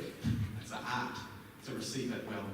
So I'm as human as any of you, but I need to take a leap of faith. And when I speak with Pākehā who work well with Māori, that's often what they say. Not in the same terms, but they talk about the ability to keep going, the ability to not let the ego get too big, be humble, but know what you know.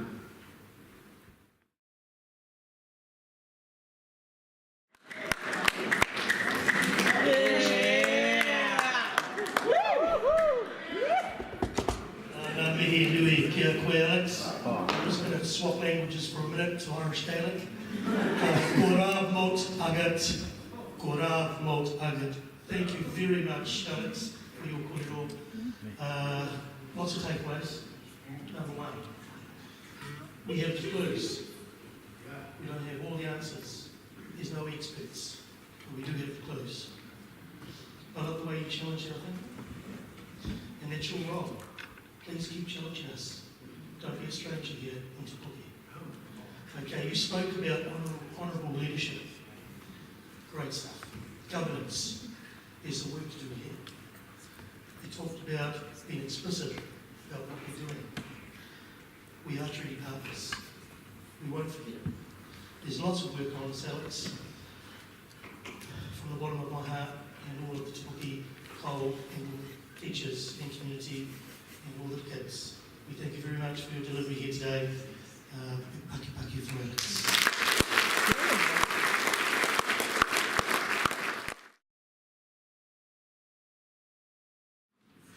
I told you this morning that there might be some parts of today that challenged our thinking, and I can tell you the first time I sat in the room and listened to Alex deliver that, there were parts that made me feel very uncomfortable, parts that made me reflect, how do I, as a school leader, as I as a teacher over the past 30 years, do I as a mother and a nanny, how do I contribute to that? And I've been privileged to hear him a couple of times, and each time I get more out of it, and it makes me think a little bit deeper. Which is why we wanted Alex to do that today, to start the thinking process. And so this slide here, Alex has talked about Pākehā paralysis, and actually in the break we were talking about there's also Māori paralysis. So what does that look like, and what does that feel like, and for you individually, what difference can you make? And Alex has challenged us, for decades we've been told Māori and Pacifica are the priority learners. And Alex has flipped that on its head and challenged us to think of that in a whole other way, that in fact I, as a New Zealand European, I actually don't like calling myself Pākehā, but as a New Zealand European person, am I the priority learner, and it's me that needs to think about things in a whole different way, change my practice, change my leadership. And I don't have the answer, I'm learning alongside this team. And again today, it makes me think, and I hope, the point in having Alex here today was to get us all thinking.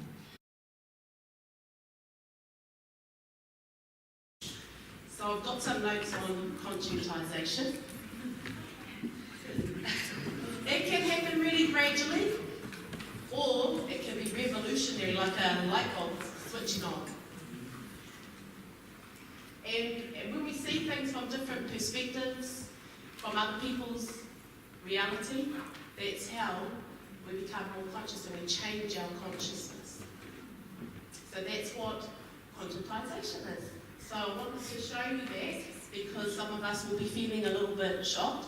I know when I first heard Alex, same as Jill, I was sitting in the room giggling, having just buzzing out, and then it took me a little while to look around the room and think, oops, there are some people in here that is going through conscientisation.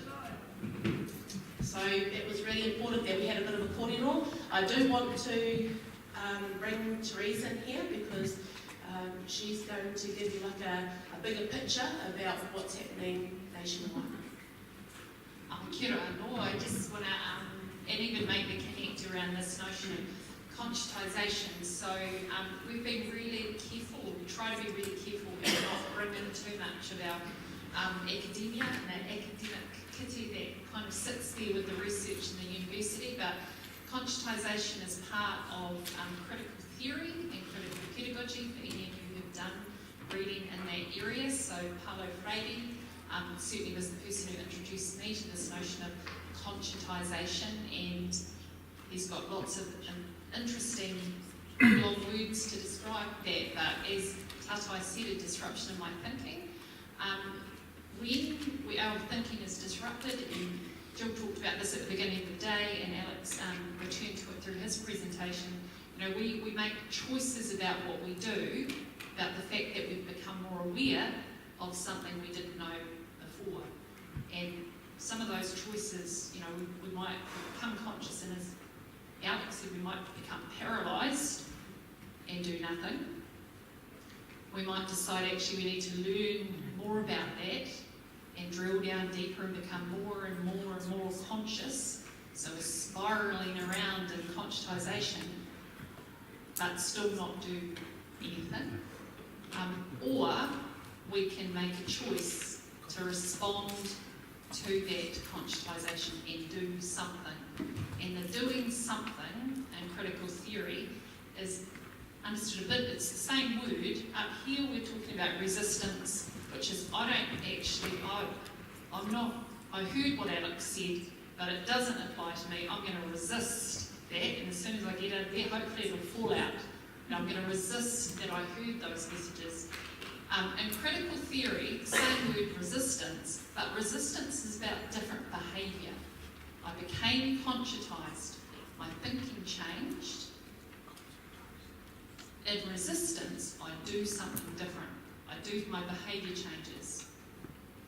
And from resistance, the idea is, through my different thinking and my different behaviour, my different practice, we move towards what Paulo calls transformative praxis, which is we create a new and different reality, an equitable reality. So in terms of linking to the national and international environment, as Tatai said, there are lots and lots of things happening, and you'll know about this in terms of reviews across education and reviews across other sectors as well. So we are gnarlying as a system with this idea of conscientisation, resistance and transformative praxis. So I guess the point was that I'm on an advisory group at the moment where this is front and centre. We've had 3 hui, and we think we know where we're going to go next, but we've had to really gnarly with this. Alex was down in Wellington last week working with the Education Council on a resource that's about supporting us to understand and respond to racism. And those are just 2, and Medi's part of the Tomorrow's Schools Task Force Review Team.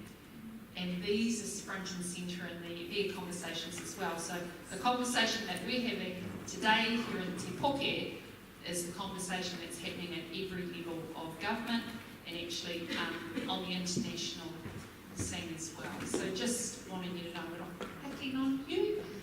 We're connecting you, if you weren't already, to the wider discourse.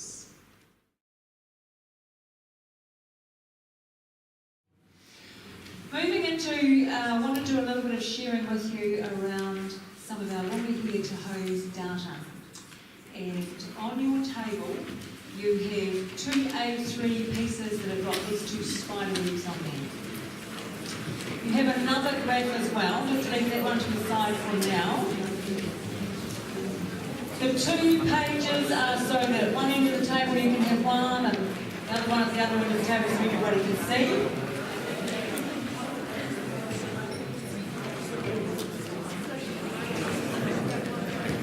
Okay. Hopefully, those of you from schools have seen a similar graph for your centre or school. So some ECEs have seen their graphs. So we'll just cast our mind back in term 2, where you undertook the Rongohia Te Hau scoping tool, and surveys went to all of your students, to your kaiako and to your whānau. And you got some graphs for your institution, your school, your centre. Hopefully you will be familiar with or participated in some analysis of your data to start looking at where do our strengths lie, where are our areas for opportunity. The graphs in front of you are not a particular school, they are our Kahui Ako graph. So those represent primary schools and ECE.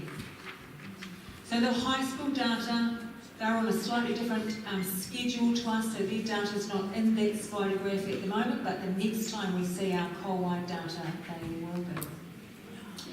So, mindful of the time, but it's important that you see the snapshot of our coal-wide data, and if you can remember, and you probably can't, because I struggle to remember my own, what your school one looked like, you might be able to make some comparisons. But if not, what we'd like you to do is just with the people next to you and around you, look at the 2 spider graphs and see, just ask yourself, what do you notice? What stands out as being slightly or a lot misaligned? What doesn't coincide?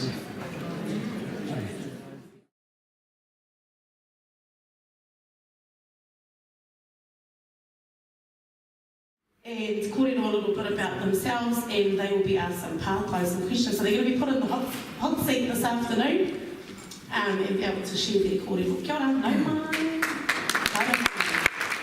My name is Mary Bill. I am a significant leader of Youth Forces students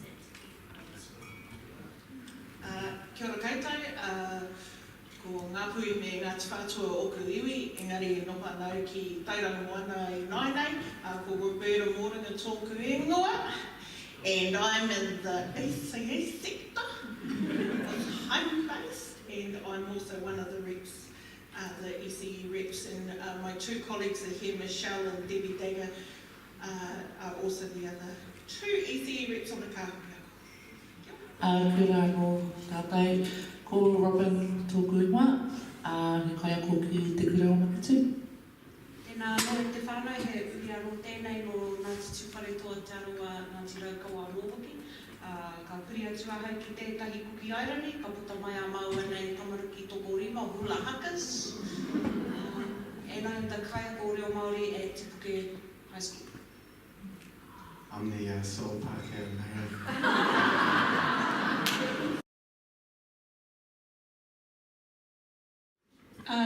Kia ora. So the first question is to get you thinking about your own personal education experience, and just to reflect on how your language, culture and identity was nurtured, fostered, promoted for you. Kia ora. So I went to school at Makitu, which was in a mainstream setting. Although it was a mainstream setting, our kura was very engaged, well, our community was very engaged with the kura, and through that engagement, through that community engagement, our pōheke were in the kura, our whānau were in the kura, so our te reo was brought in, our culture and our identity was nurtured. And so I had the experience of having my culture nurtured throughout my primary school education. And I think there are similar examples in the room, or similar backgrounds as well. So I was very fortunate to have that at home as well. And it was thriving, it was pumping. We had, our community was just so supportive, our whānau, our kaumātua, auntie and uncle were named down there. And I saw that a lot. And there was a few, because I was in about the 80s, going through primary school, late 80s, through primary school. And yeah, we had, it was Pākehā Māori, but our Pākehā, we had Pākehā teachers throughout, who tried their best to speak Māori. Although they did, mispronounce words, they still tried. They still tried and even sang our waiata Māori. So yeah, I think my culture and our reo was thriving and pumping when I was in primary. So yeah, that's my experience. Kia ora. Kia ora anō. So to give you a picture of where my education journey continued, I started primary school approximately 36 plus years ago. Let's not disclose my age. And I was in a semi-rural setting in a place called Puke Kahui in Huntly. And it's considered semi-rural now because there's more houses, but when I went to that school there was no houses, it was in the middle of what looked like a paddock. And the setting was predominantly non-Māori, so Pākehā, and I think we made up by 5%, me and my cousins. So I walked on up to school as a 5-year-old and my parents were there, and for some time I thought, oh yes. But my dad must have had other intentions because he rocks on up when we're having a calf day, as you do in some rural settings. And we have a kai after this calf day. And so my dad said to me, he said, oh, kia ora, my name's Bob. Would anybody mind before we have something to eat, if I say a little prayer? Everybody nods in, oh yes, that'll be lovely, Bob. So he starts this prayer and it's in te reo Māori. Because at the same time I started school, my father started his journey again in te reo Māori and learning in Tainui, even though we were from Ngāpuhi. So he says this karakia, immediately finishes the karakia, looks up, saw a few blank faces and a bit silent. Because remember, this is 30 plus years ago, and we are 5% of the world at the school. That's okay, we fast forward, and the principal says to my dad, look, Mr. Harrison, my dad says, Spot. He goes, okay, well, we're having a gala day, and we wondered, if you're going to help out. And Dad said, oh yeah. He says, well, we have a white elephant stall, we have a coconut shop, and we'll need some parent help. And my dad says, well, actually, Bill, I wondered if you want a hangi. And Bill says, oh, we've never had a hangi at the school before, but that's okay, let's do a hangi. So he does the hangi. We have a kai, Dad blesses the kai again with a karakia. And then thinks, my dad says, oh, I'm going to go along to the PTA meeting. Start the PTA meeting, and my dad stands up again. Anybody mind if I have a bit of a prayer before we start the hui, the meeting? I'm like, no, Bob, you go ahead. Has a karakia. I come home and I'm singing songs. They went something like, oh, McDonald had a my dad says, Bob, you want to sing at why don't you want to sing at the bilingual preschool? The school hardly didn't exist because that's how old I am. And I said to my dad, oh, we're not singing those songs, but we got some other songs there. Well, why don't you teach or make some songs? Some wāta that you didn't take kohanga. I'm too shy, Dad, I can't do that. So he comes along and says, oh, well, I'll take you along to Kura and we'll teach your class some wāta. Goes along to my teacher, says, Mrs. So-and-so, or, I'd like to teach some of the classes on. Mrs. So-and-so says, oh, Mr. Harris, it's lovely. Dad said, my name's Bob. So yes, we learn Oma Rapati, Pūrere Hua, and a variety of other songs. My teacher says, well, now we've got school assembly with our 60-odd students, years 1 to 8 now, but years 1 to standard 4, or Form 2 back then. The school starts learning these songs. 2 years later, my sister joins, and my dad teaches her class some Māori waiata. And these teachers are engaged in learning this Māori waiata. Remember, 95% Pākehā, we're the 5%. Comes camp time, and the school says, Bob, by now Bill and Bob, the principal and my dad, have a few beers down the pub. Bill and Bob, they leave together. And now my dad knows some of the teachers, and the teachers know my dad. And what we do in our whānau, and how we act in our whānau, and the things and the things that are special, the things that we value in our whānau. So he says, look Bob, going off the camp, you're going to come along? Yep. Well, we've got limited funds this year, so we can't go beyond Huntley.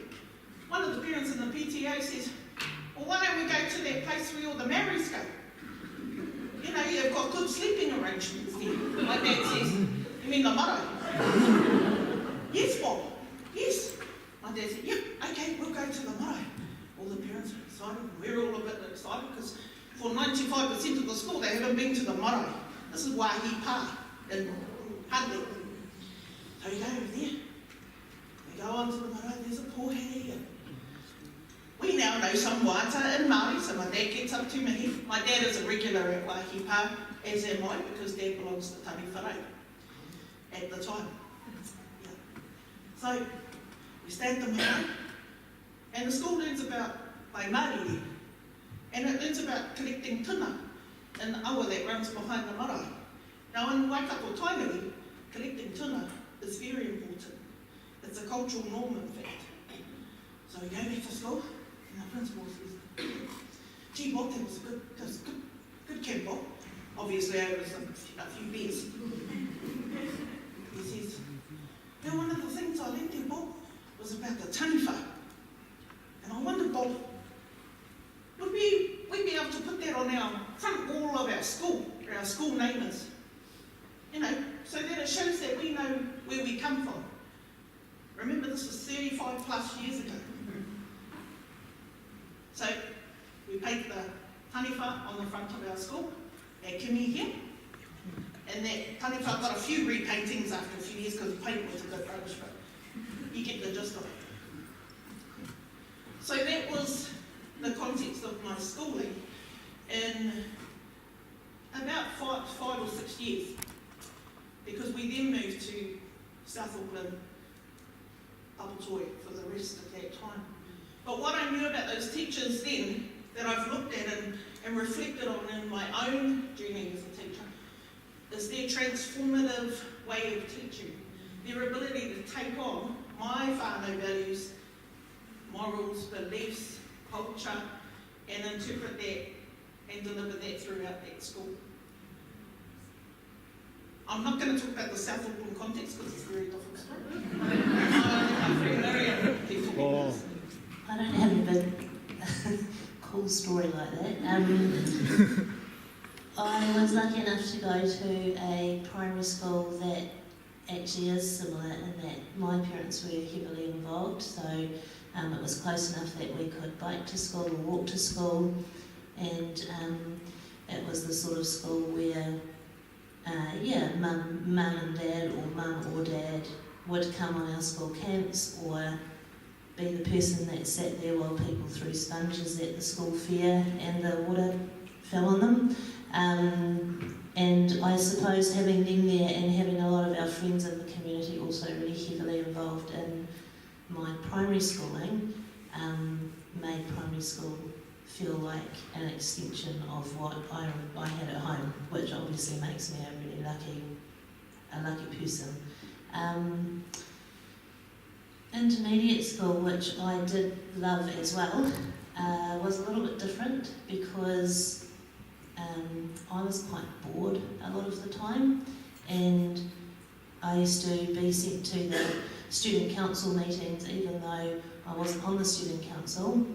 And I would literally just sort of sit outside the circle and listen, or not listen, go off into a daydream. And then back into high school again, I was really lucky to have some teachers that really, I suppose, really got me and made it a really, really exciting time for me and my learning and my love of drama and reading. So pretty lucky all up, I think. Maybe ora tātou, I'll keep mine short and sweet, just like me. I come from an era where if you wanted to have a Māori education, then you got sent to boarding school. Primary school and intermediate, there wasn't really a real rua. I think I was finishing high school when Kohanga was coming out. Yeah.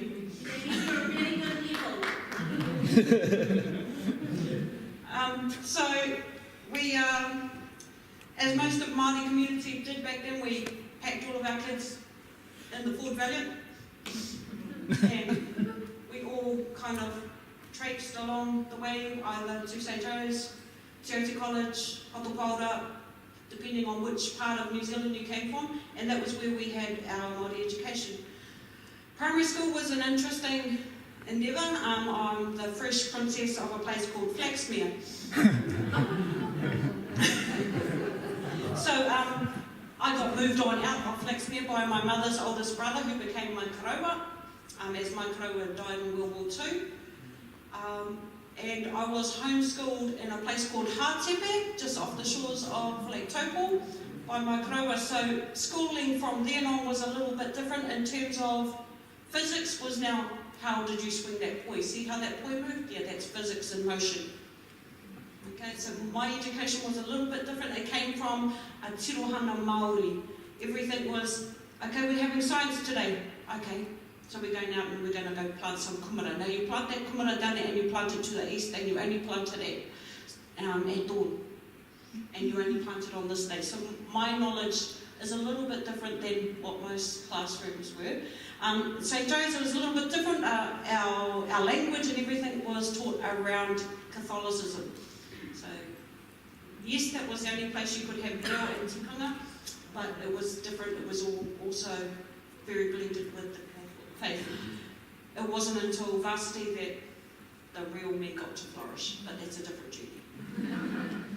So my dad was working at one of the marae in Tauranga, Romai Morangi Marae in Welcome Bay, and my mother and father had split. I was about 3, and my dad was doing training programs at the marae with young people who'd been kicked out of school, and it was right when Kohanga was starting, and so he had a very monolingual cultural background in Master Blaster, Masterson, Wairarapa, anyone from there? Yeah, you're the Wairarapa, that's cool.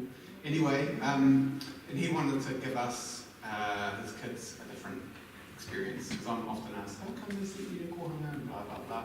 So part of it was because he wanted, Kohanga was starting and he was working at the marae, Bāna got to know him, he got to know them, so we went to Haidini, Kohanga Reo, which I believe was the first in Tauranga, correct me if I'm wrong. And then there was one started at Whetū o Te Rangi Marae, which is still there. And so we went to Whetū. And at that time, you know, we talked about conscientisation. Kohanga and Kura Kaupapa, how I understand it, was a conscientisation movement. So it was about saying the mainstream system, the white stream system, has failed Māori for too long, we're going to create our own system. So they took Article 2, rangatiratanga, and we're going to do it. But there was no exclusion to us. I often get asked by Pākehā, how did they treat me and my brother? I've got a twin brother. And we were just part of the whānau. There was only one time when one of the Pāma whānau, I don't know if there's any Pāmas here, said, you bloody honky. And they got the bash from my cousins, so that stopped. But like I said in my talk, I started to get anxious as I became aware that I didn't have any Pākehā friends, apart from my crazy cousins. So I was going to go to Mount College and I wanted to go somewhere else before I went to Mount College to experience the Pākehā world. And so I went to Wellington for a term and was down there, and then went to Mount College and was in the bilingual unit and was really into kapaka. I went to o te pau, Kura Kaupapa, And Awanui Black and Anihita Black were our kaiako alongside Erimina Hike and Waitai. So I was really into kapaka, and then went to Mount College, and there's a real difference between the Māori and the bilingual unit and Māori and the mainstream. Those who found this, Māori, huh? But the Māori in the mainstream were those Māoris, and it was weird because they sounded like Pākehās. But the Māoris we hung out with sounded Māori, and they could speak Māori. So there was a difference between the experience of Māori, and that's when I started to realise. And there's a group called Outcast, or there's a group called Outcast. They had a song called Face Down in the Mainstream.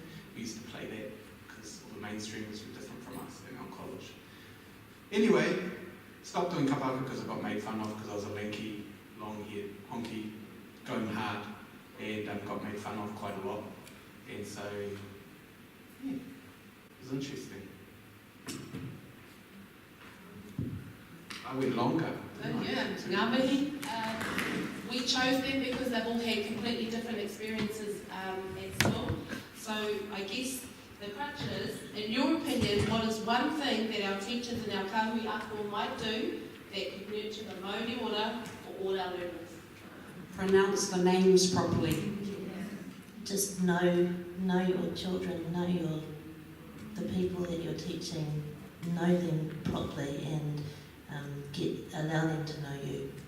Leave the classroom. So go outside the school doors, go outside the ECE doors. Yeah. Go into your community, be part of your community. My dad was able to express himself because those teachers were part of our community.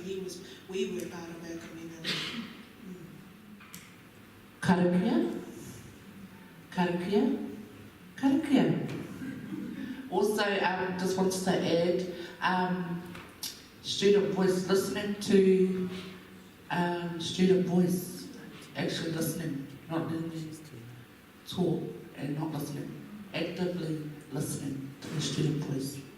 Know the land on where your school stands, know the land that you're standing on, and the history of that land, and linked to what's already been shared. Get out of the classroom, get a sense, and you, that sounds really patronising. Oh, thank you guys. Can we give them another Puke Kahui